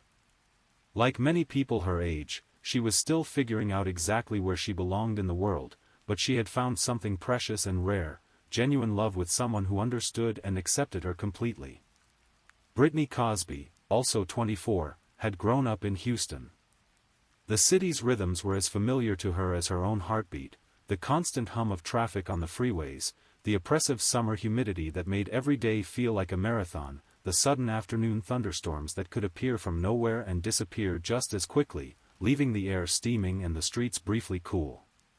Brittany knew Houston's neighborhoods the way a sailor knows the coastline, which areas were safe, which streets to avoid after dark, where to find the best food, the cheapest gas, the friendliest faces. She had family roots here that ran deep, connections that should have provided security and support as she built her adult life. The relationship between Crystal and Brittany was the kind that friends and family could see was special. They complemented each other in ways that made sense to anyone who spent time around them. Where one was quieter, the other was more outgoing. Where one was cautious, the other was adventurous. They had that easy rhythm that develops between people who truly know and accept each other. In early 2014, Crystal and Brittany had taken a significant step in their relationship. They had purchased a car together, a silver Kia Sorento SUV that represented their commitment to building a shared future. For many young couples, buying a car together is one of those practical milestones that signals the transition from dating to something more serious and permanent. The SUV was more than just transportation, it was freedom. In a city as spread out as Houston, having reliable transportation meant access to jobs, social opportunities, and the independence that comes with being able to go where you want, when you want. For Crystal and Brittany, the Kia represented their partnership in tangible form, something they had chosen together, planned for together, and would share as they moved forward in their relationship. They had been living together, navigating the ordinary challenges that all young couples face, balancing work schedules, managing finances, figuring out whose turn it was to do the dishes. Their friends knew them as a committed couple who were building something real together, despite whatever obstacles they might have faced from a world that wasn't always accepting of their relationship. Houston in 2014 was a city in transition regarding LGBTQ+ rights and acceptance. While the city's diversity generally fostered tolerance, pockets of deep-seated prejudice and traditional attitudes persisted, especially in some families and communities. For young LGBTQ+ people, finding acceptance could be complicated, particularly when family members held traditional views about sexuality and relationships. The complexity of these social dynamics meant that many young people found themselves caught between their authentic selves and the expectations of family members who might struggle to understand or accept their sexual orientation. Some families navigated these challenges with love and patience, eventually finding their way to acceptance and support. Others, tragically, did not. Crystal and Brittany were living their lives as authentically as they could, surrounded by friends who supported their relationship and committed to building a future together. They had jobs, responsibilities, and the ordinary concerns of any young couple trying to make their way in the world. They paid rent, bought groceries, made plans for weekends and holidays.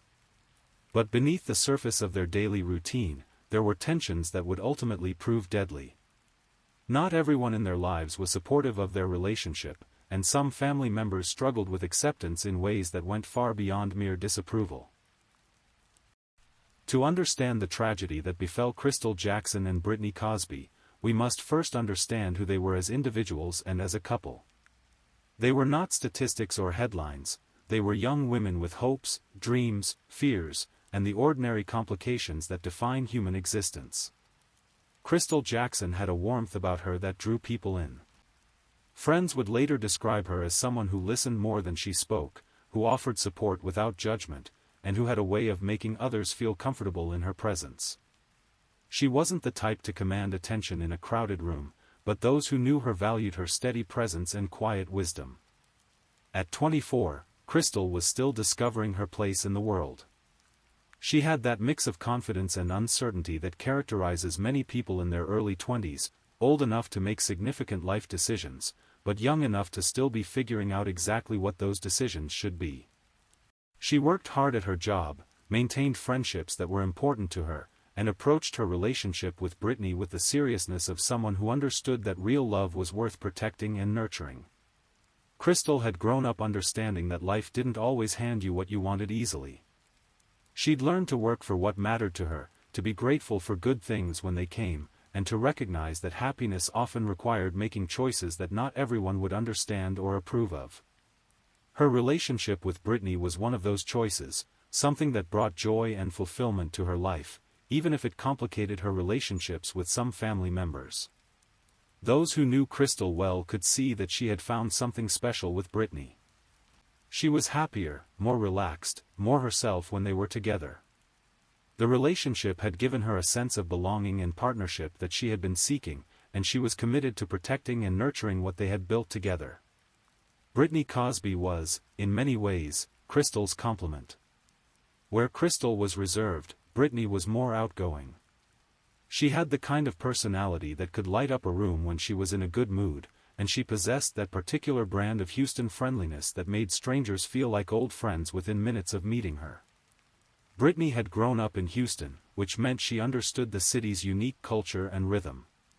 She knew how to navigate the complex web of neighborhoods, freeways, and social dynamics that define life in America's fourth-largest city.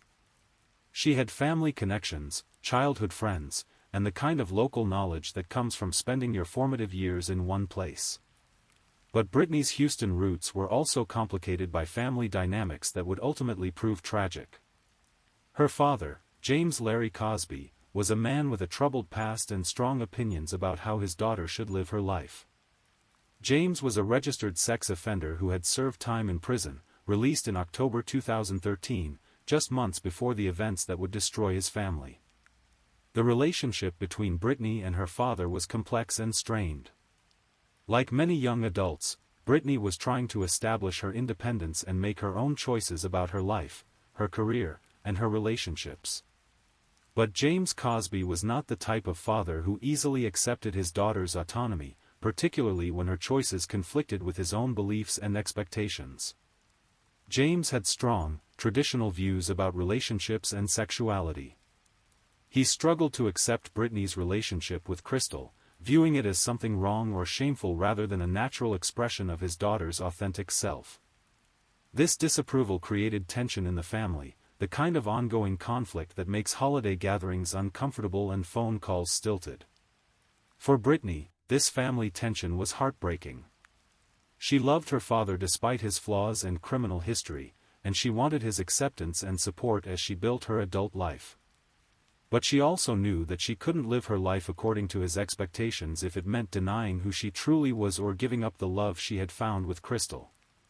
The couple had been sharing living space with James Cosby in his Houston home, an arrangement that should have provided family support and financial assistance as they established themselves as young adults. Instead, it created a pressure cooker of tension and disapproval that made daily life uncomfortable and stressful. Crystal, as Brittany's partner, found herself in a particularly difficult position. She was living in the home of a man who fundamentally disapproved of her relationship with his daughter, who saw her presence as evidence of his daughter's wrongdoing, and who made no effort to hide his displeasure with the situation. Despite these family tensions, Crystal and Brittany were determined to build their life together. They had purchased the Kia Sorento as a symbol of their commitment and their practical need for independence. They made plans for their future, talked about eventually getting their own place, and focused on the love and support they provided for each other. Their friends knew them as a couple who genuinely cared for each other. They weren't the type to engage in dramatic public displays of affection, but their connection was obvious to anyone who spent time around them. They had inside jokes, shared interests, and that comfortable intimacy that develops between people who truly know and accept each other. Crystal and Brittany represented something that should be celebrated, two young people who had found love and were working to build a life together based on mutual respect, support, and commitment. They faced the ordinary challenges that all young couples navigate, complicated by the additional stress of family disapproval and social prejudice. Their story should have been one of growth, achievement, and deepening love as they matured together and built the future they envisioned. Instead, it became a tragedy that would shock their community and serve as a heartbreaking reminder of the consequences of hatred and intolerance. The last week of Crystal Jackson and Brittany Cosby's lives began like any other. Early March 2014 in Houston brought the kind of weather that reminds residents why they endure the brutal summers, mild temperatures, clear skies, and the sense that spring was arriving to provide a brief respite before the heat and humidity returned with a vengeance. Crystal and Brittany went about their normal routines during those final days. They went to work, ran errands, spent time together in the evening, and dealt with the ordinary responsibilities of young adult life. To their friends and co-workers, nothing seemed unusual or concerning about their behavior or mood. But within the walls of James Cosby's Houston home, tensions were building in ways that weren't immediately visible to the outside world. The ongoing conflict over Brittany's relationship with Crystal had been simmering for months, creating an atmosphere of constant stress and disapproval that made the living situation increasingly untenable.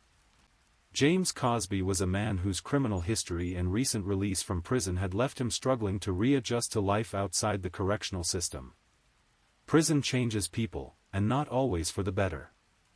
The institutional environment, the constant tension, the need to project strength and control in order to survive, these experiences can warp a person's perspective and coping mechanisms in ways that make healthy relationships difficult.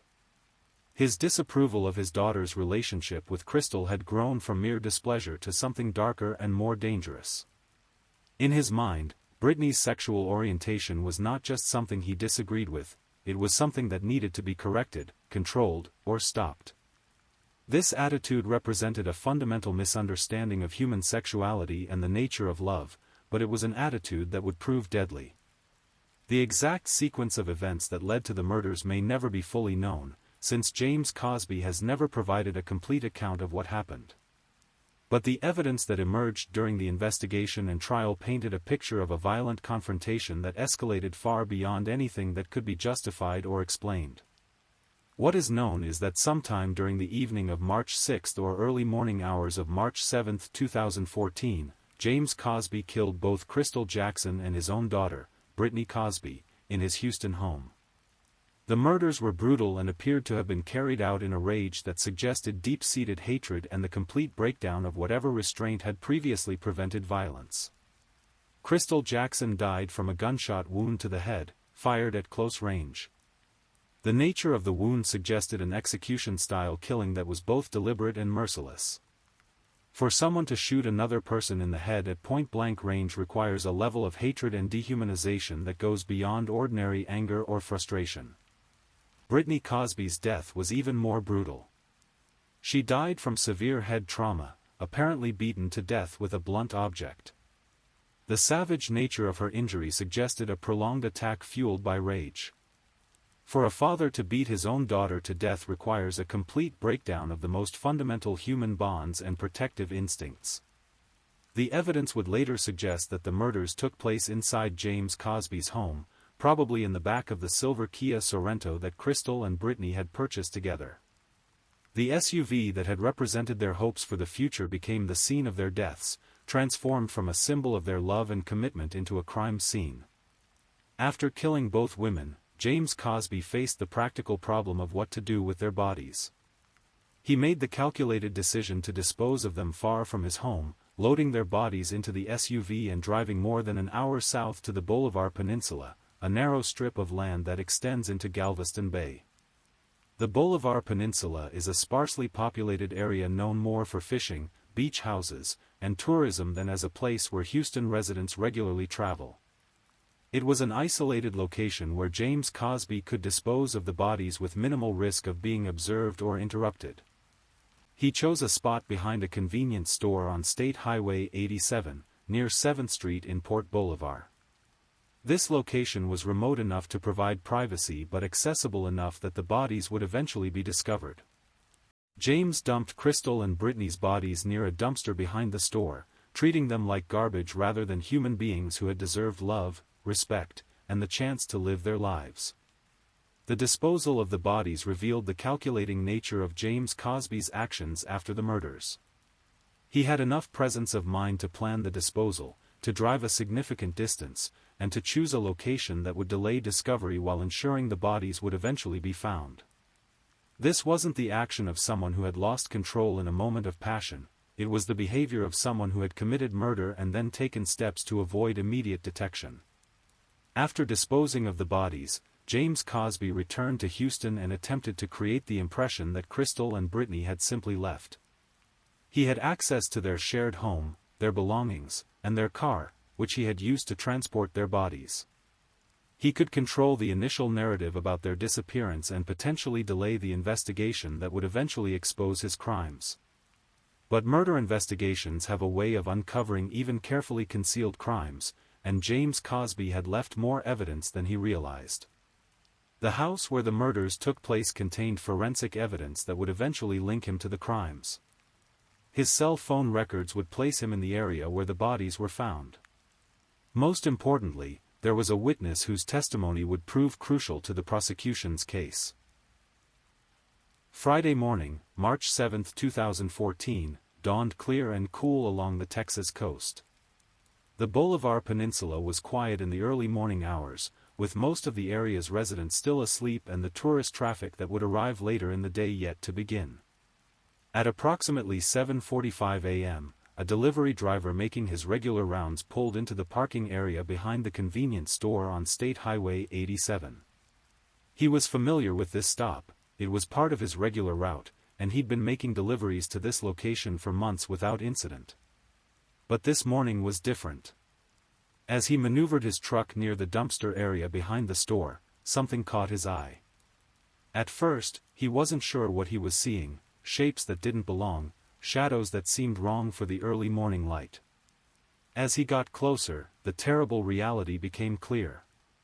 Two bodies lay near the dumpster, positioned in a way that suggested they had been dumped there rather than having died in that location. Even from a distance, it was obvious that these were not natural deaths. The positioning, the injuries visible even from several feet away, the complete absence of any belongings or identification suggested that this was a crime scene. The delivery driver immediately called 911, his voice shaking as he tried to describe what he had found to the emergency dispatcher. Within minutes, the quiet morning peace of the Bolivar Peninsula was shattered by the arrival of emergency vehicles, police cars, ambulances, and the crime scene investigation team that would begin the complex process of determining what had happened to these two young women. The first responders who arrived at the scene were experienced law enforcement officers who had seen their share of violent crimes, but the brutality of what they found behind the convenience store was shocking even to veterans. The injuries to both victims were severe and suggested a level of violence that went far beyond what might be expected in a typical robbery or random crime.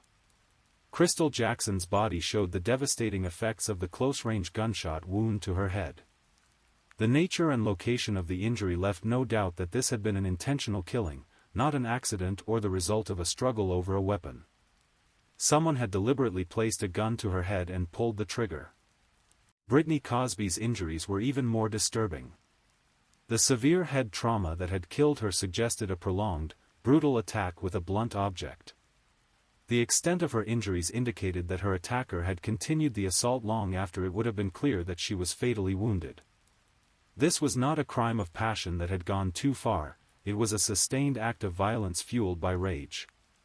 The crime scene itself provided important clues about what had happened. The positioning of the bodies, the pattern of blood evidence, and the absence of the victim's personal belongings all suggested that the murders had taken place elsewhere and the bodies had been transported to this location for disposal.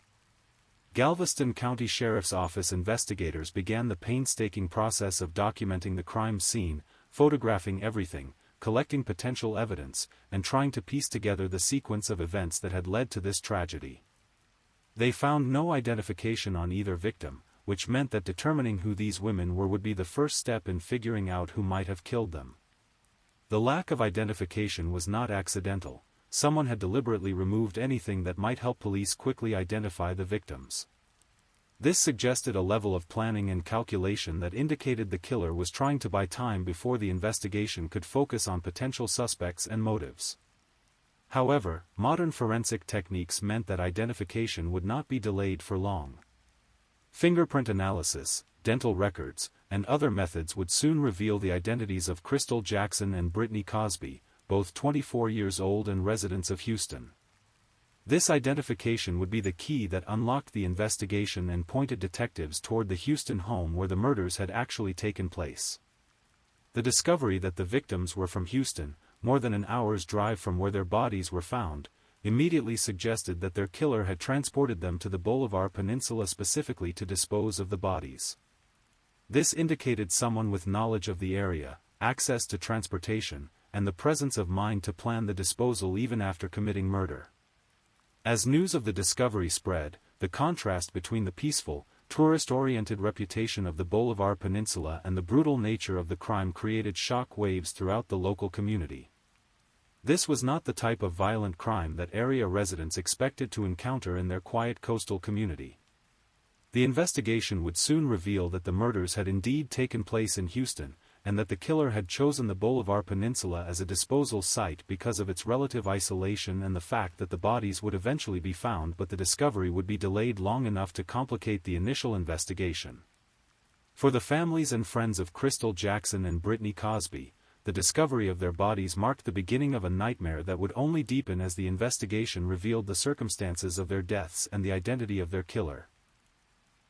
The identification of Crystal Jackson and Brittany Cosby as the victims found behind the Bolivar Peninsula convenience store immediately redirected the investigation toward Houston, where both women had lived. Galveston County Sheriff's Office investigators began working with Houston police to piece together the victims' final days and identify potential suspects. The investigation revealed that Crystal and Brittany had been sharing living space with Brittany's father, James Larry Cosby, at his home in the Houston area. This family connection immediately made James a person of interest in the investigation, particularly when detectives learned about his criminal history and recent release from prison. James Larry Cosby was 46 years old at the time of the murders, with a criminal record that included sex offenses and other serious crimes. He had been released from prison in October 2013, just 5 months before his daughter and her girlfriend were killed. His history of violence and criminal behavior, combined with his family relationship to one of the victims, made him an obvious focus for the investigation. When investigators approached James Cosby for questioning, his behavior immediately raised red flags. Rather than expressing shock, grief, or concern about his daughter's death, he seemed evasive and defensive. His responses to questions were inconsistent, and he seemed more worried about protecting himself than helping find his daughter's killer. As the investigation deepened, detectives obtained search warrants for James Cosby's Houston home, where Crystal and Brittany had been living. What they found there provided crucial evidence that would eventually lead to murder charges against James. The house contained significant amounts of blood evidence, far more than could be explained by any accident or minor injury. The blood was found in multiple locations throughout the home, suggesting that violence had occurred in several different areas. DNA analysis would later confirm that this blood belonged to both Crystal Jackson and Brittany Cosby. The pattern and distribution of the blood evidence told a story of violent struggle and brutal attack. Crime scene analysts could determine from the blood spatter patterns that the victims had been severely injured inside the house, contradicting any potential claim that they had been killed elsewhere and simply transported through the residence. Cell phone records provided another crucial piece of evidence linking James Cosby to the crime. His phone had pinged cell towers along the route from Houston to the Bolivar Peninsula during the time period when the bodies would have been transported and disposed of. This electronic trail placed him in the exact area where the bodies were found, at the exact time they would have been dumped. The cell phone evidence was particularly damaging because it was objective and difficult to explain away. James Cosby's phone had traveled from Houston to the remote location where his daughter and her girlfriend's bodies were found, creating a digital breadcrumb trail that prosecutors would later use to devastating effect during his trial. Investigators also discovered that James Cosby had access to the silver Kia Sorento that Crystal and Brittany had purchased together. This SUV had been used to transport the bodies to the disposal site, and forensic examination of the vehicle revealed additional evidence linking James to the crimes.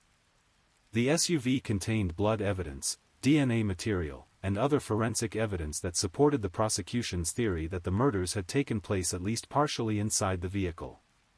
The car that had represented Crystal and Brittany's hope for the future had become both the scene of their deaths and the means by which their killer had disposed of their bodies. As the evidence mounted against James Cosby, investigators faced the challenge of determining the motive for these brutal murders. While the evidence clearly linked him to the crimes, understanding why a father would kill his own daughter and her girlfriend required delving into the family dynamics and tensions that had been building in the months leading up to the murders. Interviews with friends, family members, and acquaintances revealed that James Cosby had been increasingly hostile toward his daughter's relationship with Crystal Jackson. His disapproval had gone far beyond typical parental concern or even traditional religious objections to same-sex relationships. He had expressed anger, disgust, and what some witnesses described as hatred toward Crystal and toward his daughter's sexual orientation. This evidence of ongoing family conflict provided investigators with a potential motive for the murders. James Cosby's hatred of his daughter's relationship with Crystal had apparently escalated to the point where he saw violence as an acceptable solution to what he perceived as a problem that needed to be eliminated. The investigation also revealed that James Cosby had a history of controlling behavior and violence, characteristics that had been evident even before his recent prison term.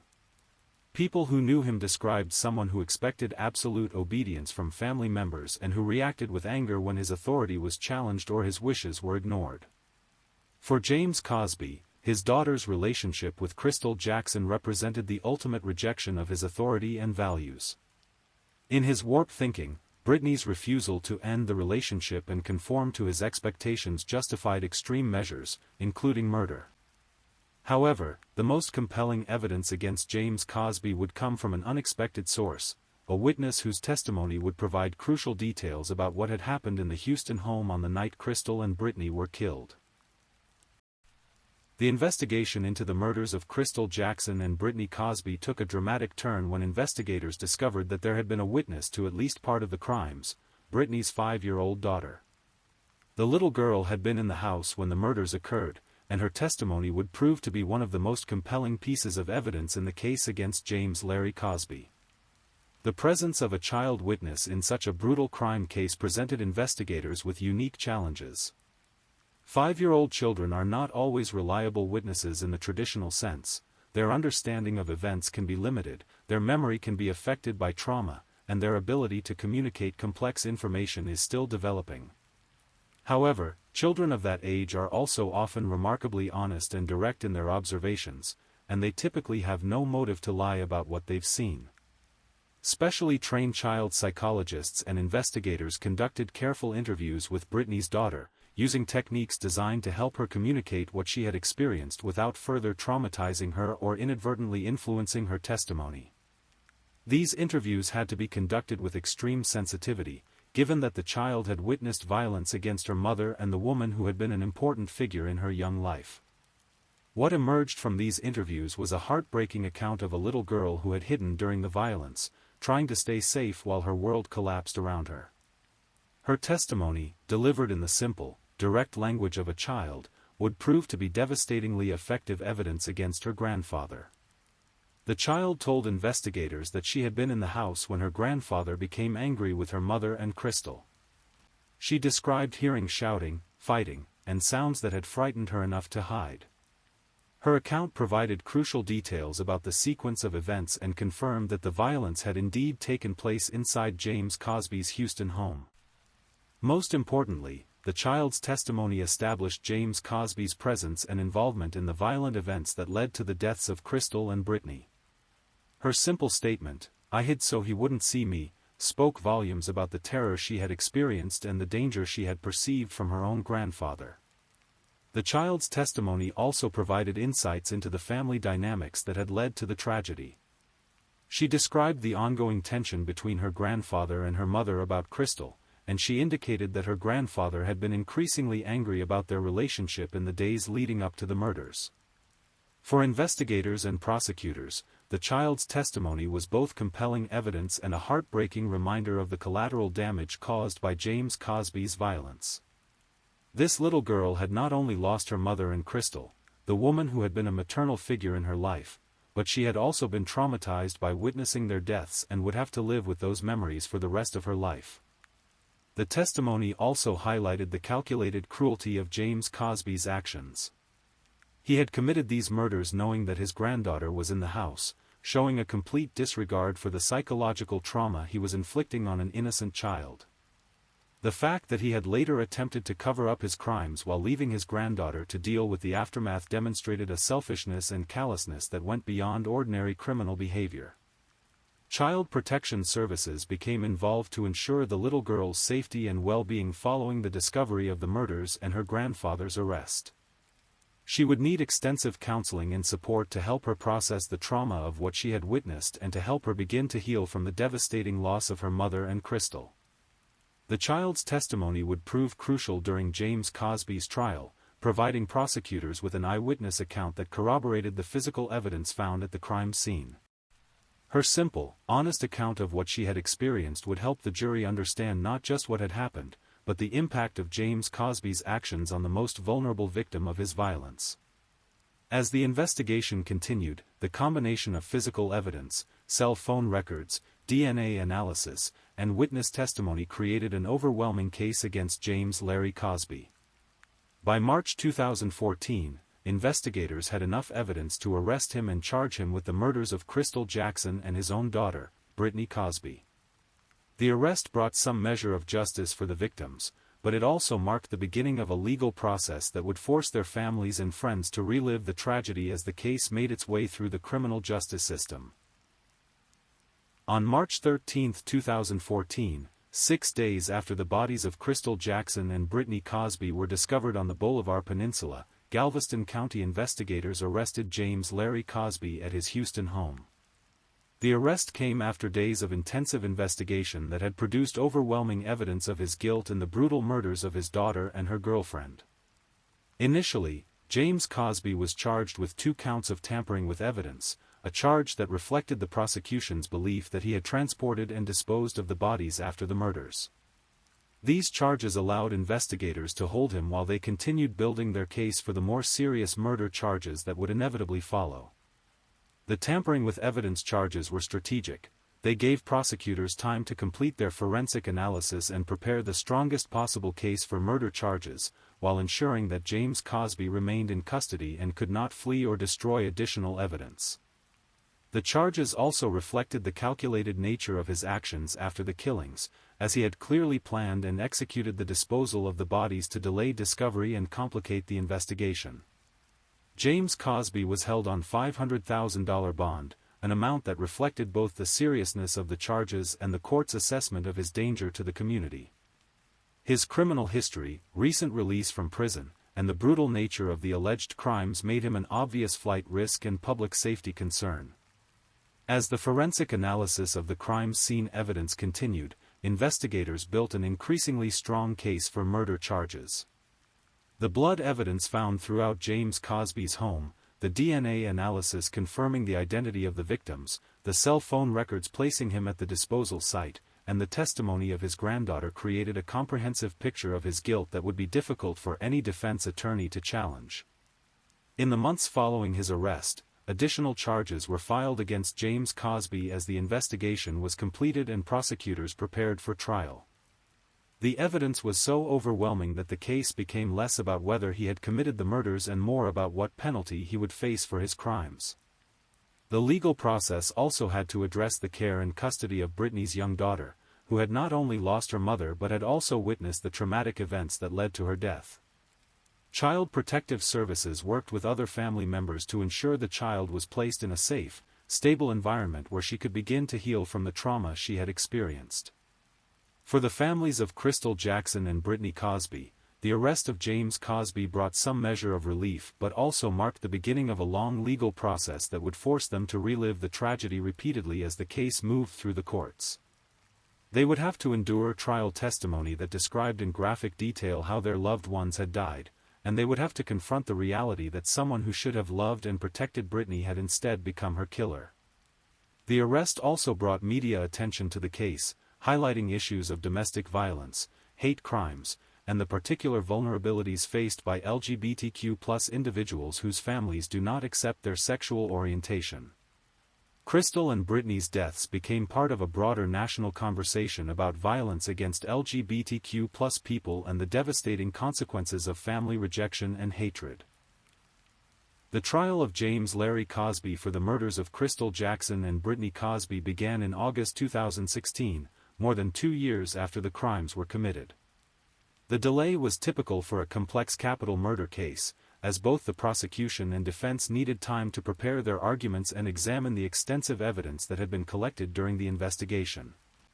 The trial took place in Galveston County, where the bodies had been discovered and where the initial investigation had begun. The courtroom was filled with family members, friends, and members of the community who had been touched by the tragic deaths of 2 young women whose lives had been cut short by hatred and violence. Prosecutor arguments focused on the overwhelming physical evidence that linked James Cosby to the murders, the testimony of his granddaughter who had witnessed the violence, and the clear motive provided by his hatred of his daughter's relationship with Crystal Jackson. The prosecution painted a picture of a man who had allowed his prejudice and need for control to escalate into deadly violence when his authority was challenged. The prosecution methodically presented the evidence that had been gathered during the investigation, the blood evidence found throughout James Cosby's home, the DNA analysis that confirmed both victims had been killed there, the cell phone records that tracked his movements to the Bolivar Peninsula, and the forensic evidence found in the silver Kia Sorento that Crystal and Britney had purchased together. Perhaps most compelling was the testimony of Britney's young daughter, now 7 years old, who had been carefully prepared by child psychologists to testify about what she had witnessed that terrible night. Her simple, honest account of hiding while her grandfather hurt her mother and Crystal provided the jury with an eyewitness perspective that no amount of physical evidence could match. The defense faced an almost impossible task. The evidence against James Larry Cosby was overwhelming, and his own actions after the murders, transporting and disposing of the bodies, attempting to cover up the crimes, demonstrated a level of calculation that contradicted any potential claim of temporary insanity or heat-of-passion killing.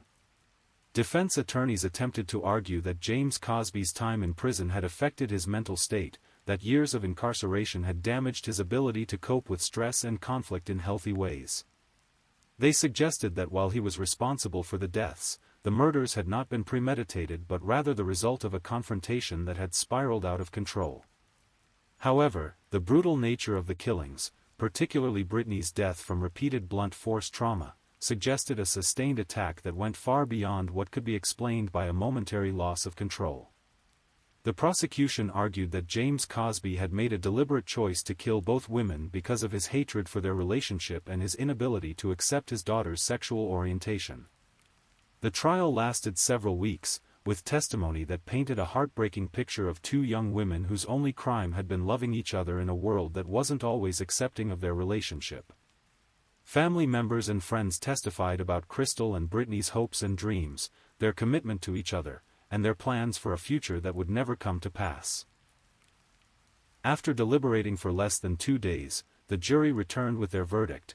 James Larry Cosby was found guilty on all charges, including 2 counts of capital murder for the deaths of Crystal Jackson and his daughter Brittany Cosby. The relatively quick deliberation reflected the overwhelming nature of the evidence presented during the trial. The guilt phase of the trial was followed by the penalty phase, where the jury had to decide whether James Cosby should face the death penalty or life in prison without the possibility of parole. In Texas, capital murder cases require the jury to consider aggravating and mitigating factors when determining the appropriate sentence. The prosecution argued that the particularly heinous nature of the crimes, the fact that James Cosby had murdered his own daughter, and the presence of his granddaughter as a witness to the violence all constituted aggravating factors that warranted the ultimate penalty. They emphasized that these were not crimes of passion but calculated acts of violence motivated by hatred and prejudice. The defense presented mitigating factors including James Cosby's troubled background, his history of mental health issues, and the effects of his time in prison on his psychological state. They argued that while his crimes were inexcusable, his life should be spared and he should be sentenced to life imprisonment without parole. After additional deliberation, the jury sentenced James Larry Cosby to life in prison without the possibility of parole. While some had hoped for the death penalty given the brutal nature of the crimes, the life sentence ensured that he would never again be free to harm anyone while still holding him accountable for the devastating loss of 2 young lives.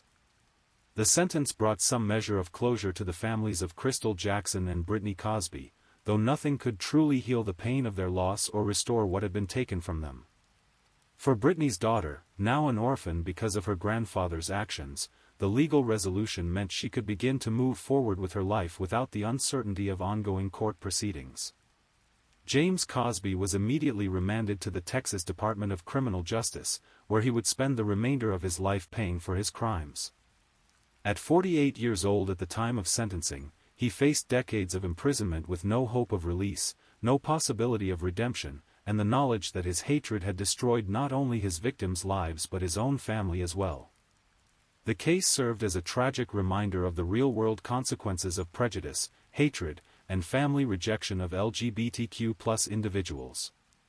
Crystal Jackson and Brittany Cosby had simply wanted to live their lives, love each other, and build a future together. Instead, they became victims of a violence that should never have been directed toward them by someone who should have loved and protected them. Their story continues to resonate as an example of why acceptance, understanding, and love must triumph over hatred and prejudice. In their memory, their friends and family have worked to promote tolerance and support for LGBTQ+ individuals who face family rejection, hoping that no other young couple will suffer the fate that befell Crystal and Brittany. Let's move on to our next story. Story 4.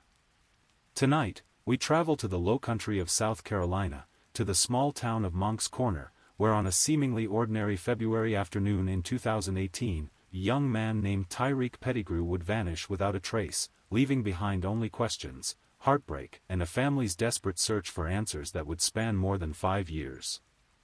This is a story about a 20-year-old with his whole life ahead of him, about a mother who refused to give up hope, and about how sometimes the truth takes years to surface, emerging like morning mist over the South Carolina marshlands. Tyreek Jawan Pettigrew was just 20 years old when he disappeared on February 21, 2018.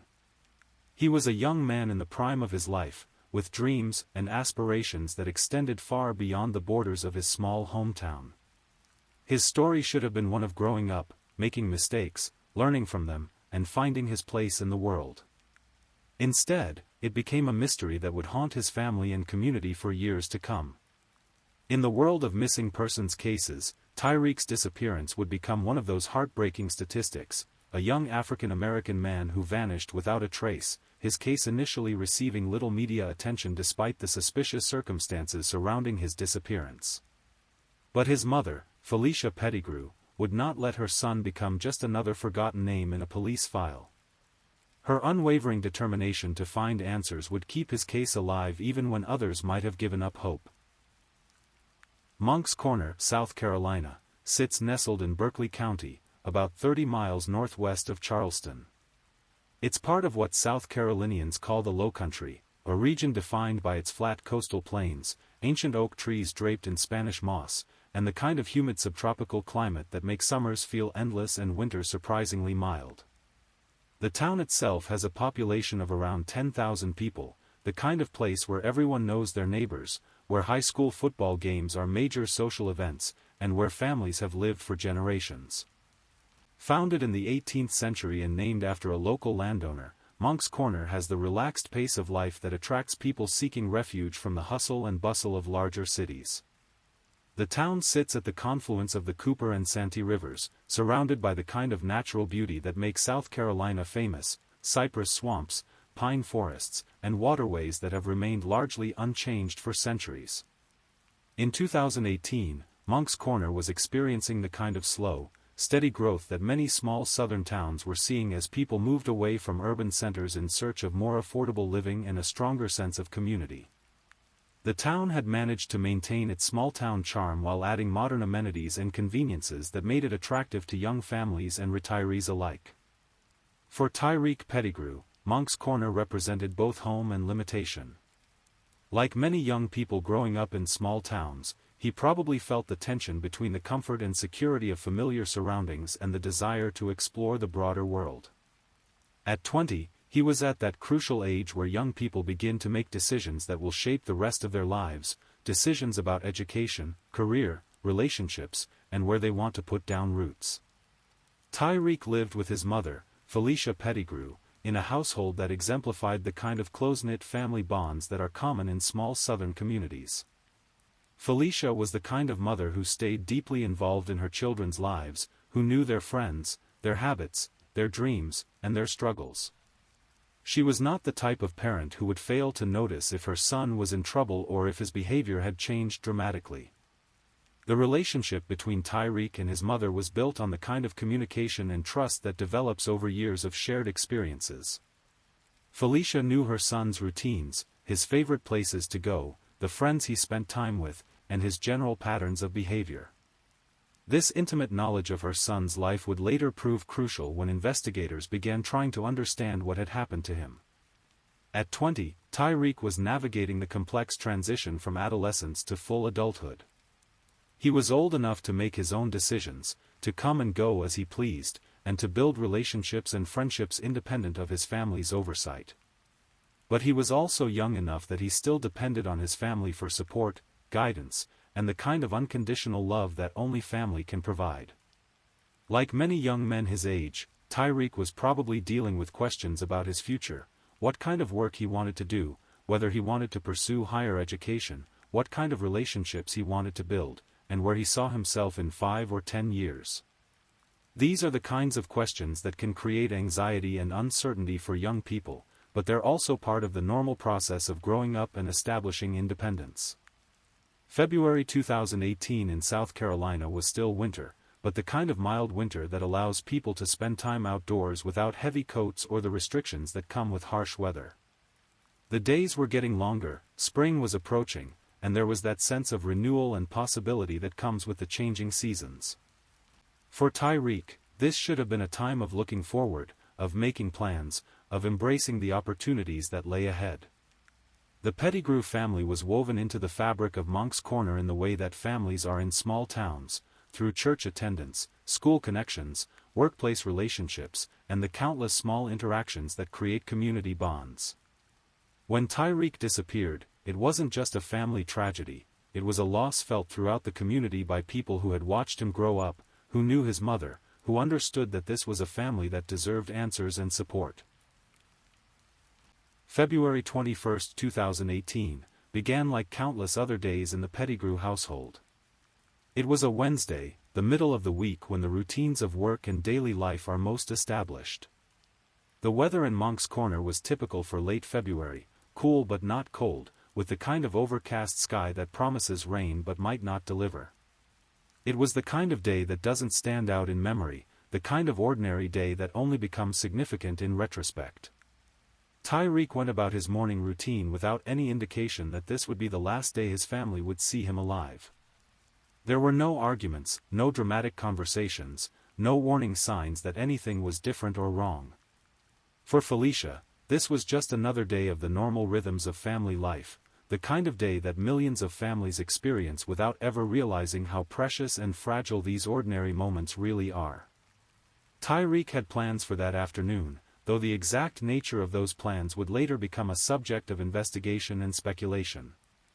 What we know for certain is that around 3 p.m., he left home driving his mother's car, a black 2007 Infiniti G35.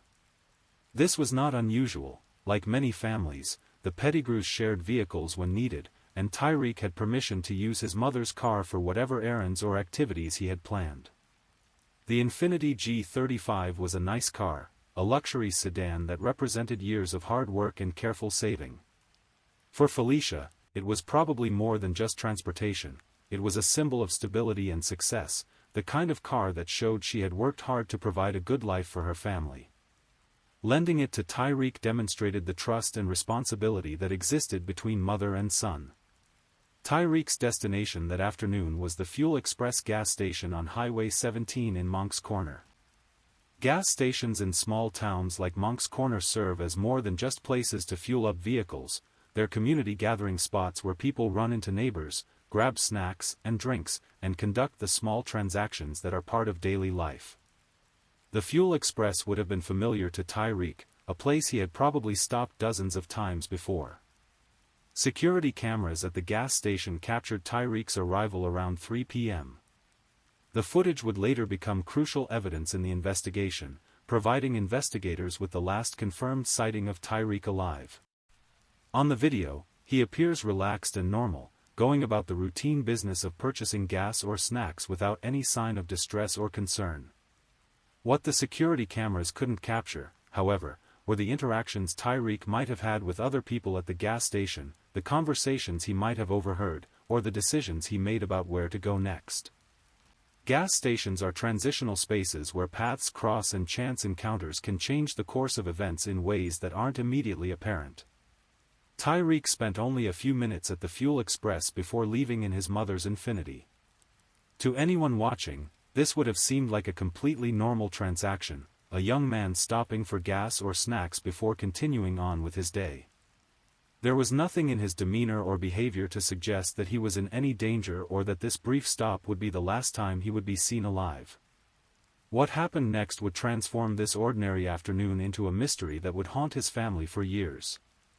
After leaving the gas station, Tyreek's movements become much less clear.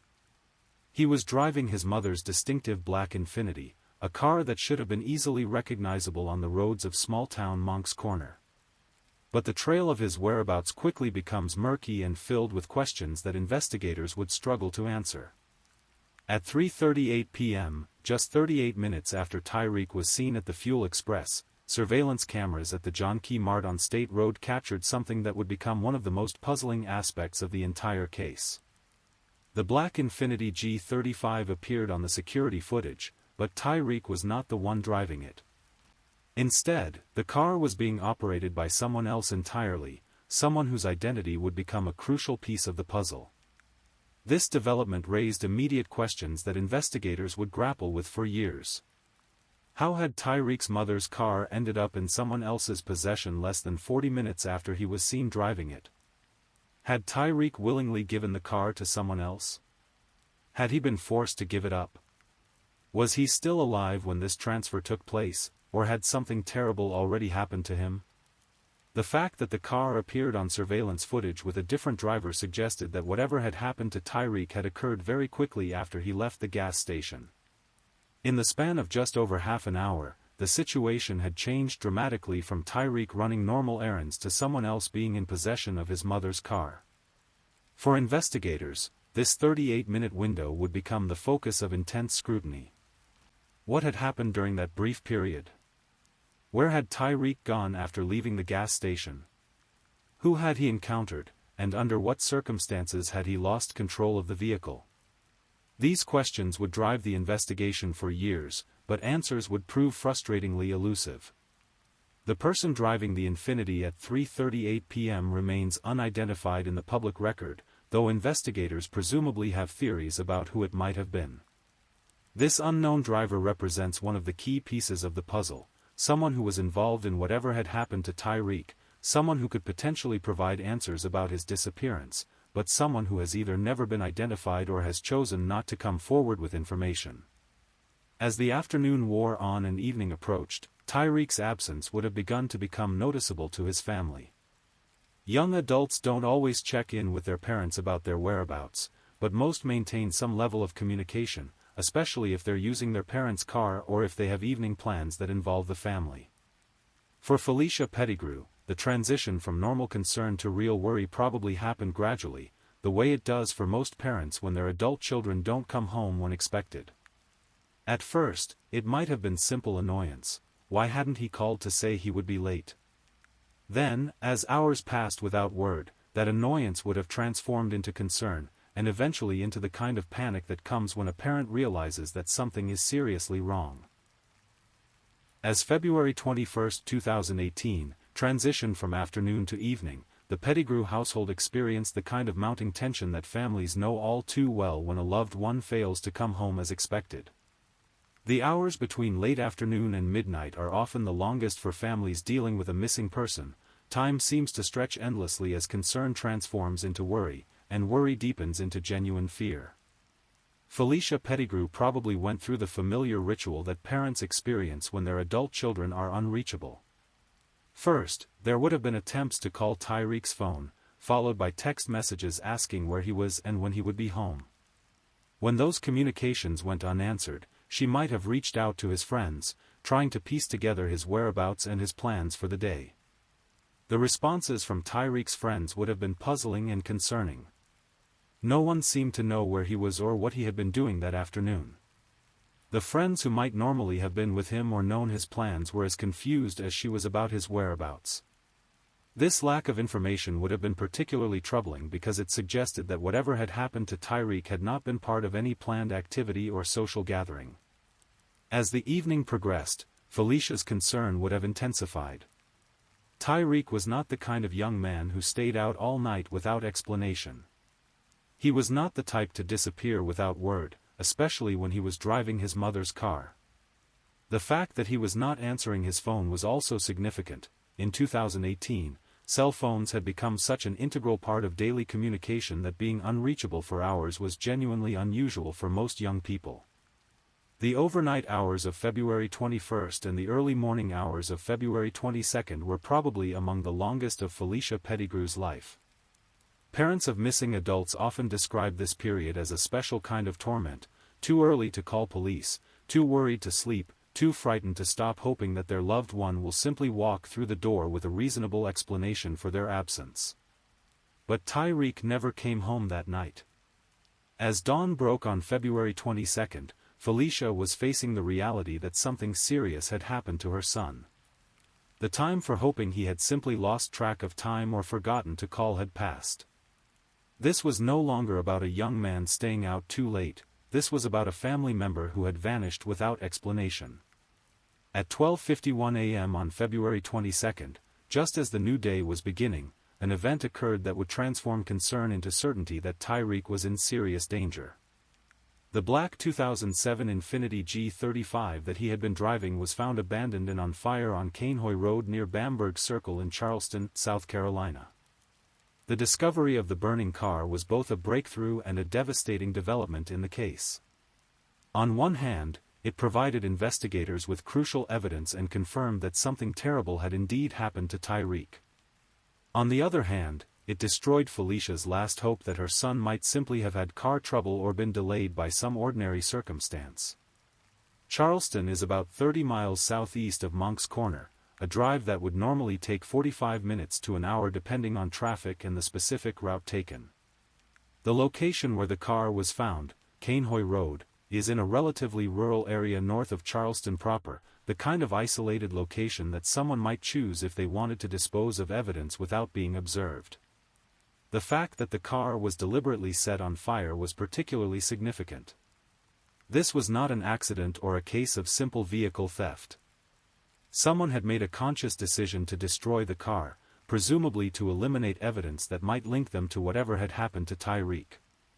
The arson showed planning and intent, suggesting that this was not a crime of passion or a spur-of-the-moment decision. When investigators arrived at the scene on Cainhoy Road, they found the Infiniti completely engulfed in flames. Car's fires burned hot and fast, destroying not only the vehicle itself but also any potential evidence that might have been inside: fingerprints, DNA, personal belongings, or other clues that might have helped identify who had been in the car or what had happened to its occupant. The location of the burning car raised important questions about the timeline of events. If Tyreek had been seen at the gas station in Monk's Corner at 3 p.m. on February 21, and his car was found burning in Charleston at 12:51 a.m. on February 22, that represented almost 10 hours during which his whereabouts were unknown. What had happened during that time? Where had he been, and more importantly, was he still alive during any portion of that period? The fact that the car was found in Charleston also suggested that whoever was responsible for Tyreek's disappearance had knowledge of the area. They had chosen a location that was isolated enough to avoid immediate detection but accessible enough to reach by car. This level of local knowledge suggested that the perpetrator was likely familiar with both the Monk's Corner and Charleston areas. For Felicia Pettigrew, the discovery of her burning car confirmed her worst fears about her son's safety. The car represented not just her means of transportation, but also the last tangible connection to Tyreek's movements on the day he disappeared. Seeing it destroyed by fire was both devastating and terrifying. If someone was willing to burn a car to cover their tracks, what had they done to her son? The fire also represented a cruel irony for the investigation. While the discovery of the car confirmed that a crime had been committed, the destruction of potential evidence made it much more difficult for investigators to piece together what had happened.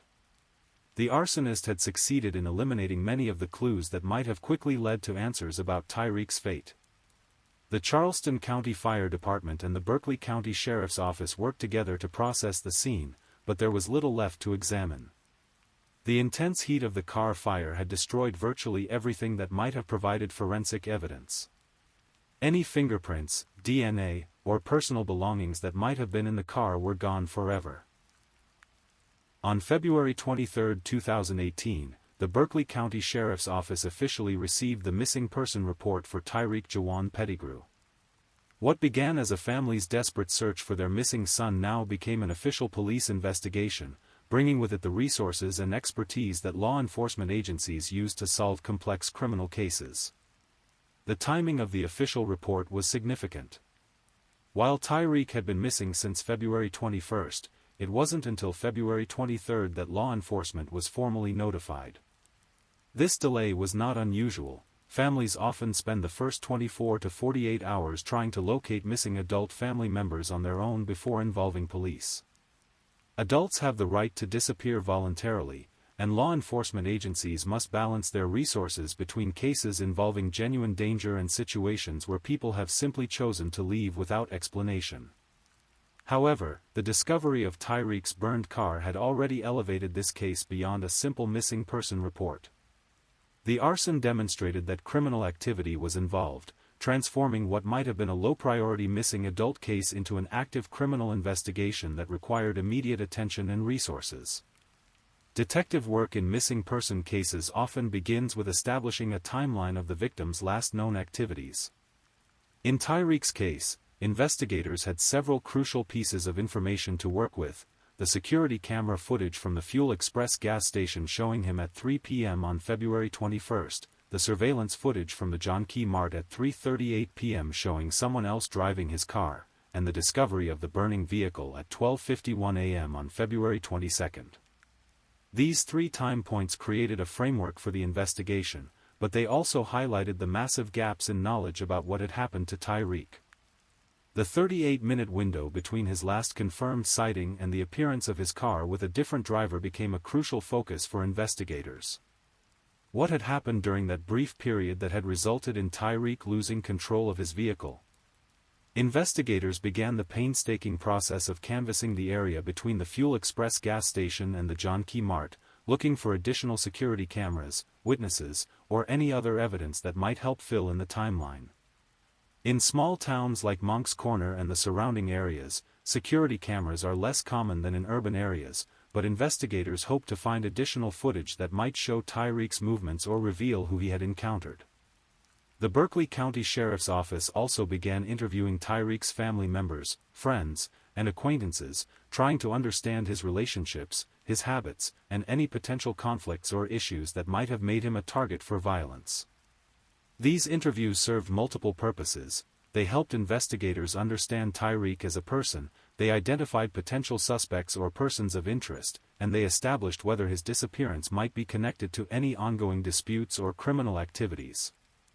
One of the challenges in investigating Tyreek's case was the lack of obvious motive for his disappearance.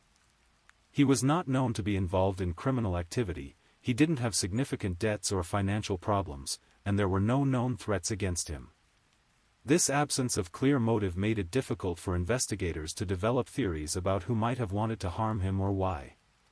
The investigation also faced the challenge of jurisdictional complexity. Tyreek had disappeared from Moncks Corner in Berkeley County, but his car was found burning in Charleston County. This meant that multiple law enforcement agencies needed to coordinate their efforts, sharing information and resources while respecting jurisdictional boundaries. Physical evidence from the case was limited due to the destruction of the car. However, investigators were able to examine the burned-out shell of the Infiniti for any clues that might have survived the fire. They also processed the scene on Cainhoy Road where the car was found, looking for tire tracks, footprints, or any other evidence that might have been left by whoever had abandoned and burned the vehicle. The forensic examination of the burned car revealed little useful information. Car fires burn at extremely high temperatures, typically reaching 1,500 degrees Fahrenheit or more. At these temperatures, most organic materials are completely destroyed, including any biological evidence that might have been present. Metal components survive, but they're often too damaged to provide useful information about fingerprints or other trace evidence. Investigators also examined Tyreek's cell phone records, trying to determine his location and communications in the hours before his disappearance. Cell phone data can provide crucial information in missing person cases, including location data from cell towers and records of calls and text messages that might reveal the victim's plans or state of mind. The cell phone investigation revealed that Tyreek's phone had stopped transmitting data sometime after he left the gas station on February 21. This could indicate that the phone had been destroyed, that the battery had died, or that it had been deliberately turned off. The timing of when the phone went silent was crucial information that helped narrow down the window when the crime likely occurred. Community response to Tyreek's disappearance began to develop as word spread about the missing young man. In small towns like Moncks Corner, news travels quickly, and residents began to share information about the case on social media and in informal conversations. Some community members organized volunteer search efforts, while others provided tips and information to law enforcement. The response from Tyreek's family was particularly notable. Led by his mother Felicia, the family began their own efforts to keep the case in the public eye and to search for information about what had happened to their loved one. They distributed flyers, organized search parties, and worked to ensure that Tyreek's disappearance didn't fade from public attention. For families of missing persons, this dual role, grieving for their loved one while also actively working to solve the case, represents an enormous emotional and physical burden. They must navigate their own trauma and loss while also serving as advocates, investigators, and public representatives for their missing family member. As weeks turned into months following Tyreek Pettigrew's disappearance, the case began to take on the characteristics that define many long-term missing person investigations. The initial flurry of investigative activity, the interviews, the evidence collection, the media attention, gradually gave way to a more methodical, long-term approach as it became clear that this would not be a case with quick answers. For the Berkeley County Sheriff's Office, Tyreek's case represented the kind of investigation that tests the limits of law enforcement resources and expertise. Without a body, without witnesses to the actual crime, and with limited physical evidence due to the destruction of the car, investigators had to rely on more subtle forms of detective work, building relationships with informants, following up on tips from the community, and slowly piecing together information about what might have happened. The lack of Tyreek's body was particularly challenging for both the investigation and his family.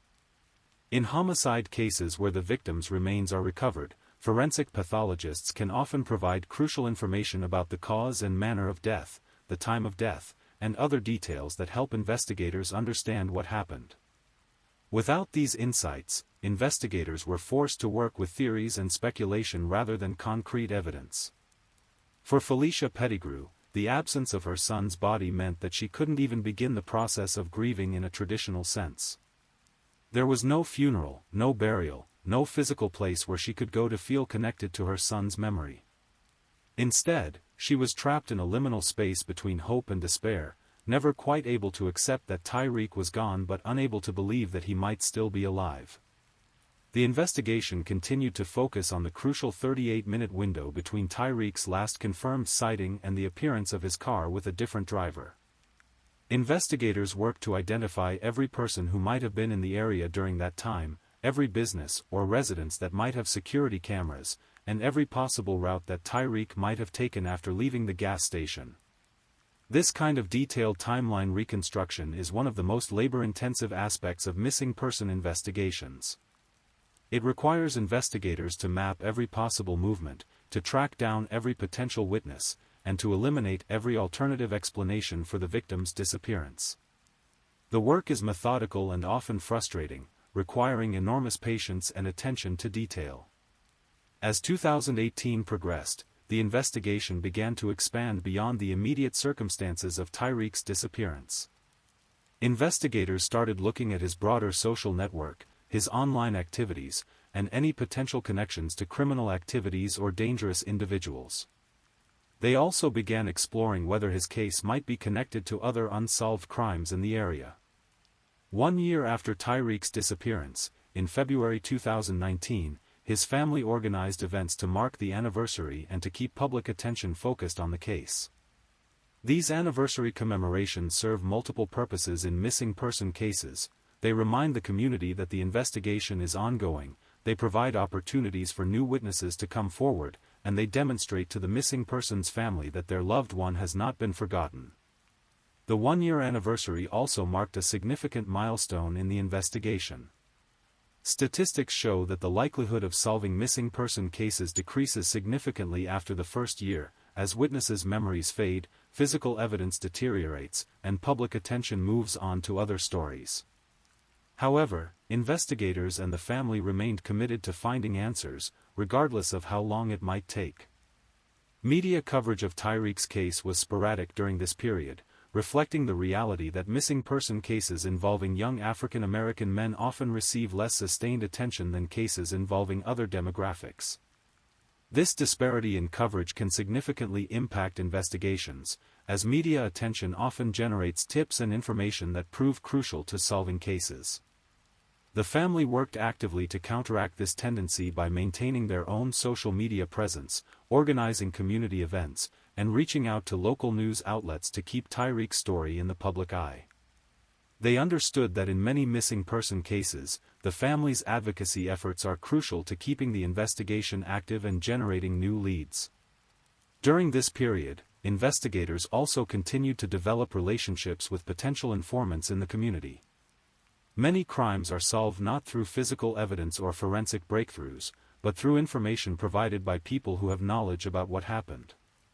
Building these relationships takes time and requires investigators to establish trust with people who might be reluctant to come forward with information.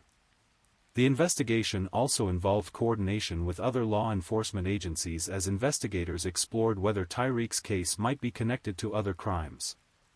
Missing person cases sometimes turn out to be part of larger patterns of criminal activity, and investigators routinely compare their cases with other unsolved crimes to look for potential connections.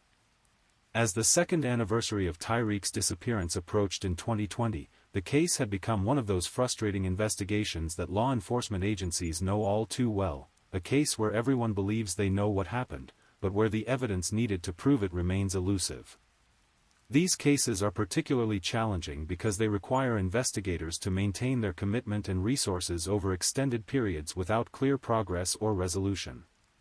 The passage of time also created additional challenges for the investigation.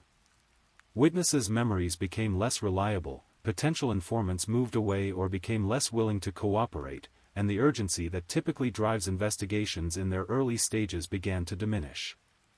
However, cold case investigators understand that time can also work in their favor, as changed circumstances sometimes motivate people to come forward with information they previously withheld. For more than 5 years, the disappearance of Tyreek Pettigrew remained one of Berkeley County's most frustrating unsolved cases. The investigation had generated numerous leads, theories, and persons of interest, but no arrests and no definitive answers about what had happened to the young man who had vanished after leaving a gas station on that February afternoon in 2018. Then, in November 2023, everything changed. The breakthrough came not from new physical evidence or forensic advances, but from something that investigators had been hoping for throughout the long investigation: a witness who was finally ready to come forward with information about what they had seen on the day Tyreek disappeared. The witness statement that would ultimately lead to an arrest was provided to the Berkeley County Sheriff's Office in the fall of 2023. According to the information that was later revealed in court documents, this witness claimed to have observed events on February 21, 2018, that provided crucial details about what had happened to Tyreek after he left the Fuel Express gas station. The witness statement described seeing Brandon Romaine Smith and Tyreek Pettigrew together on Adea Lane in Monk's Corner on the day of the disappearance. According to the witness, both men were in Tyreek's vehicle, the black 2007 Infiniti G35 that would later be found burned in Charleston. Most significantly, the witness claimed to have observed Smith fire upon Tyreek during this encounter. Brandon Romaine Smith was a 33-year-old man from Summerville, South Carolina, at the time of his arrest in 2023. His connection to Tyreek and the circumstances that had brought them together on February 21, 2018, became important elements of the case as investigators worked to understand the motive and circumstances surrounding Tyreek's murder. The decision by this witness to come forward after more than 5 years raises important questions about the nature of witness testimony in criminal cases. What had prevented this person from speaking up immediately after the crime? Had they been afraid of retaliation? Had they been unsure about what they had actually seen? Had they been involved in criminal activity themselves that made them reluctant to contact police? These questions highlight one of the most challenging aspects of investigating crimes in communities where there may be distrust of law enforcement or fear of becoming involved in criminal proceedings. Witnesses sometimes wait years before coming forward, and their eventual testimony can be crucial to solving cases that might otherwise remain unsolved forever. The arrest of Brandon Smith was dramatic and violent, reflecting the kind of dangerous behavior that had likely characterized his interactions with others throughout his adult life. On November 20, 2023, Berkeley County deputies attempted to stop Smith's vehicle for a traffic violation. Instead of complying with the traffic stop, Smith fled, leading deputies on a pursuit that ended when he abandoned his vehicle and fled on foot. The foot chase that followed involved multiple deputies, detectives, and K-9 units as they tracked Smith through the area where he had abandoned his car. This kind of manhunt is dangerous for both law enforcement officers and the suspect, as desperation can lead to unpredictable and violent behavior. The fact that Smith chose to run rather than face the traffic stop suggests that he may have known that more serious charges were pending against him. When Smith was finally apprehended, he was charged not only with murder in connection with Tyreek's disappearance, but also with possession of a weapon during the commission of a violent crime. These charges reflected the seriousness of the allegations against him and the prosecution's confidence that they had sufficient evidence to prove his guilt in court. The murder charge was particularly significant because it indicated that investigators and prosecutors believed they could prove that Tyreek was dead and that Smith was responsible for his death, even without recovering Tyreek's body. This type of prosecution, sometimes called a no-body homicide case, is challenging but not impossible, especially when there is witness testimony and other circumstantial evidence that supports the conclusion that the victim was killed. The weapon charge suggested that investigators believed Smith had used a firearm in the commission of Tyreek's murder.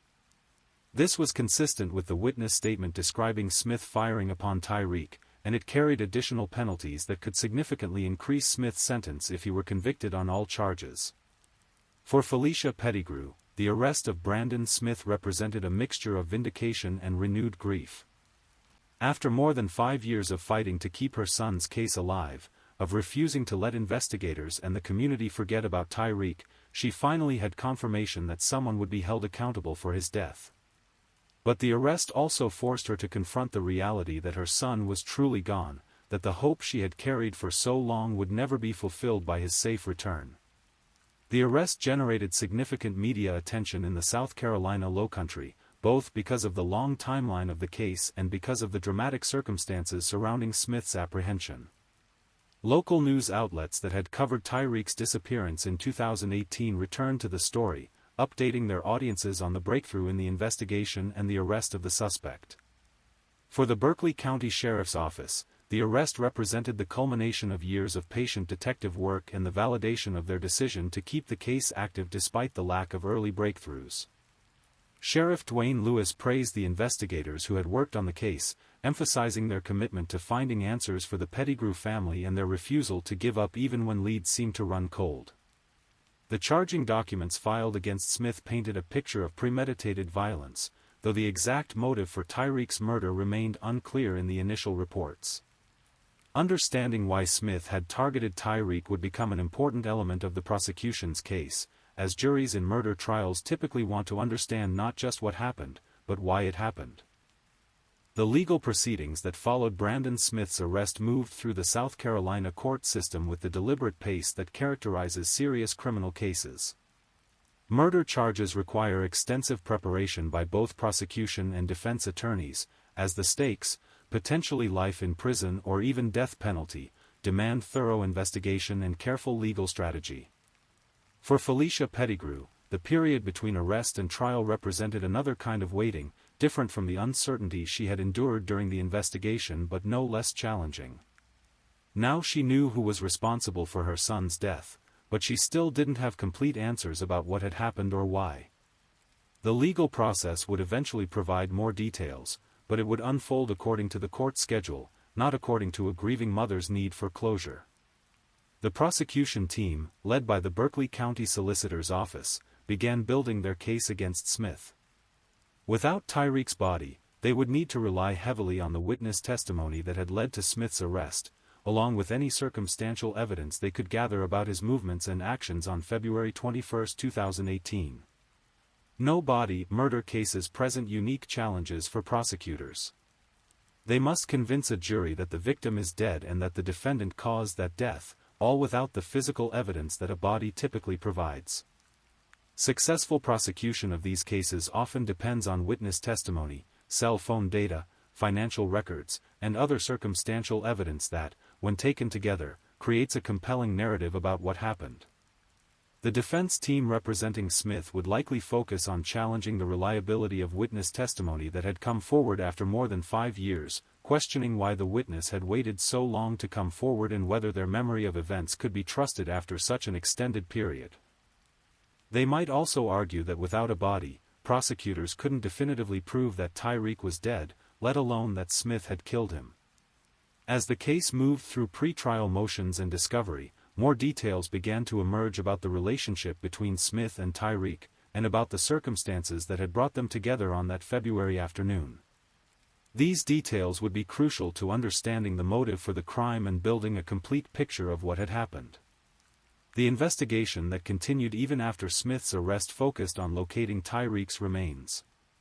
Despite having a suspect in custody, law enforcement officers continued to search for his body, understanding that finding his remains would not only provide closure for his family but also strengthen the prosecution's case significantly. Searches for missing persons remains often involve specialized teams with expertise in ground-penetrating radar, cadaver dogs, and other forensic techniques designed to locate human remains in various environments.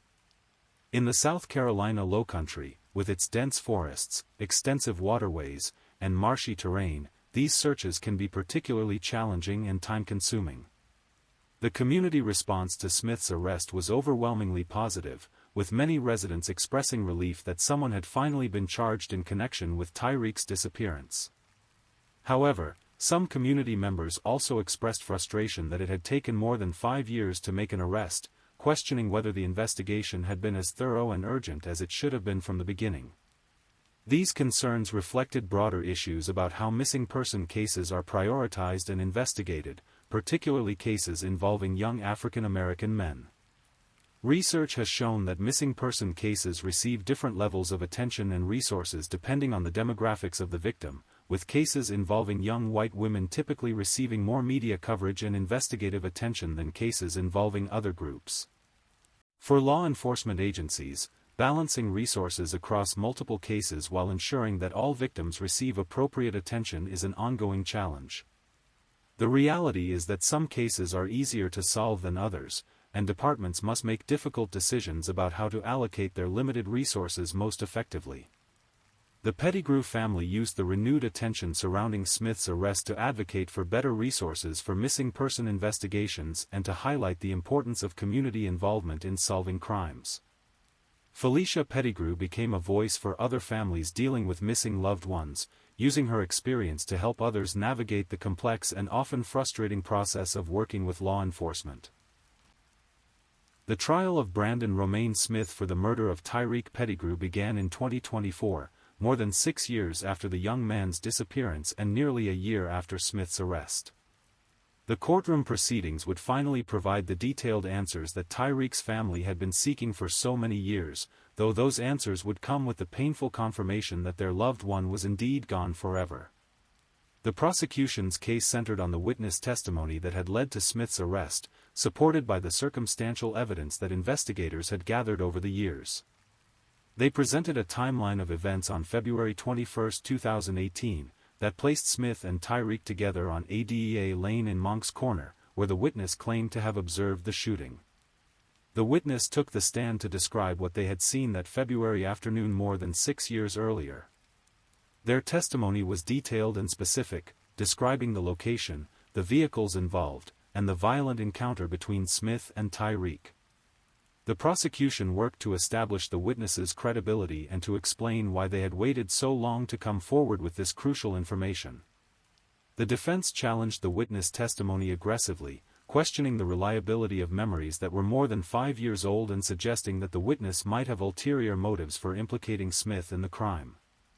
They argued that witness testimony alone, without physical evidence or corroborating witnesses, was insufficient to prove murder beyond a reasonable doubt.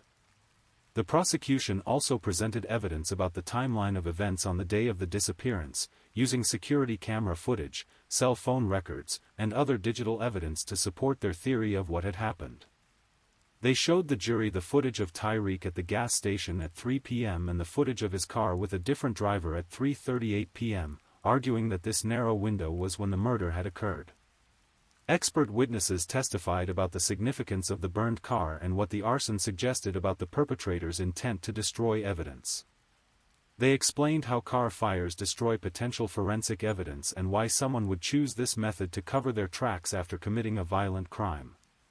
The defense presented their own theory of events, suggesting alternative explanations for Tyreek's disappearance and questioning whether prosecutors had proven that he was actually dead. They argued that people disappear voluntarily for various reasons and that the absence of a body meant that the prosecution had not met their burden of proving that a murder had actually occurred. Throughout the trial, Felicia Pettigrew sat in the courtroom, finally hearing the details of what had happened to her son. For a mother who had spent more than 6 years wondering about her child's fate, the trial provided answers, but they were answers that no parent should have to hear. The testimony painted a picture of senseless violence that had cut short a young life full of potential. The jury deliberated for several hours before returning with their verdict.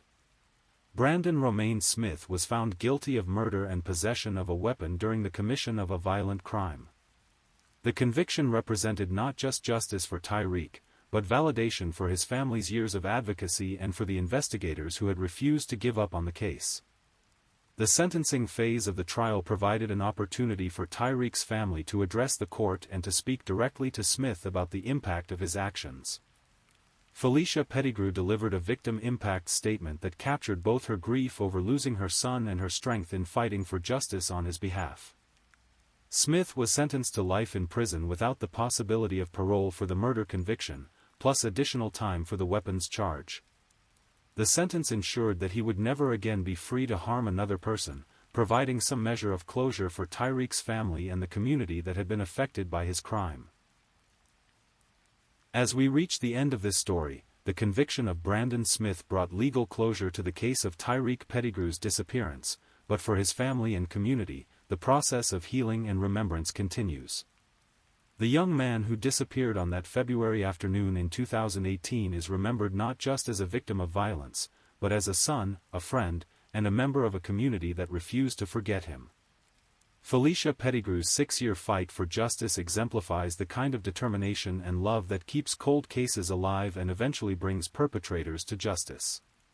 Her refusal to let her son's case fade into obscurity, her constant advocacy with law enforcement, and her efforts to keep his story in the public eye were crucial factors in eventually securing Smith's conviction. The case also highlights the importance of witnesses in solving crimes, even when those witnesses take years to come forward. The person who finally provided the testimony that led to Smith's arrest carried crucial information for more than 5 years before deciding to speak up. Their eventual decision to cooperate with investigators made all the difference in bringing justice for Tyreek. For the Berkeley County Sheriff's Office, the successful resolution of Tyreek's case demonstrated the value of keeping cold cases active and continuing to follow up on leads even years after a crime occurs. The investigators who worked on this case over its 6-year span showed the kind of persistence and dedication that victims' families need from law enforcement. The story of Tyreek Pettigrew serves as a reminder of the fragility of life and the unpredictable ways that violence can shatter families and communities. A young man who left home to run simple errands on an ordinary afternoon became the victim of a senseless crime that robbed him of his future and left his family devastated. But this story is also about resilience, about the power of a mother's love, and about a community's commitment to justice. It shows how ordinary people can refuse to accept injustice and can work tirelessly to ensure that victims are not forgotten and that perpetrators are held accountable for their actions. As you drift off to sleep tonight, remember Tyreek Jawan Pettigrew, not just as a victim of violence, but as a young man whose life mattered, whose family never gave up hope, and whose story ultimately became one of justice served, even if it took 6 long years to achieve.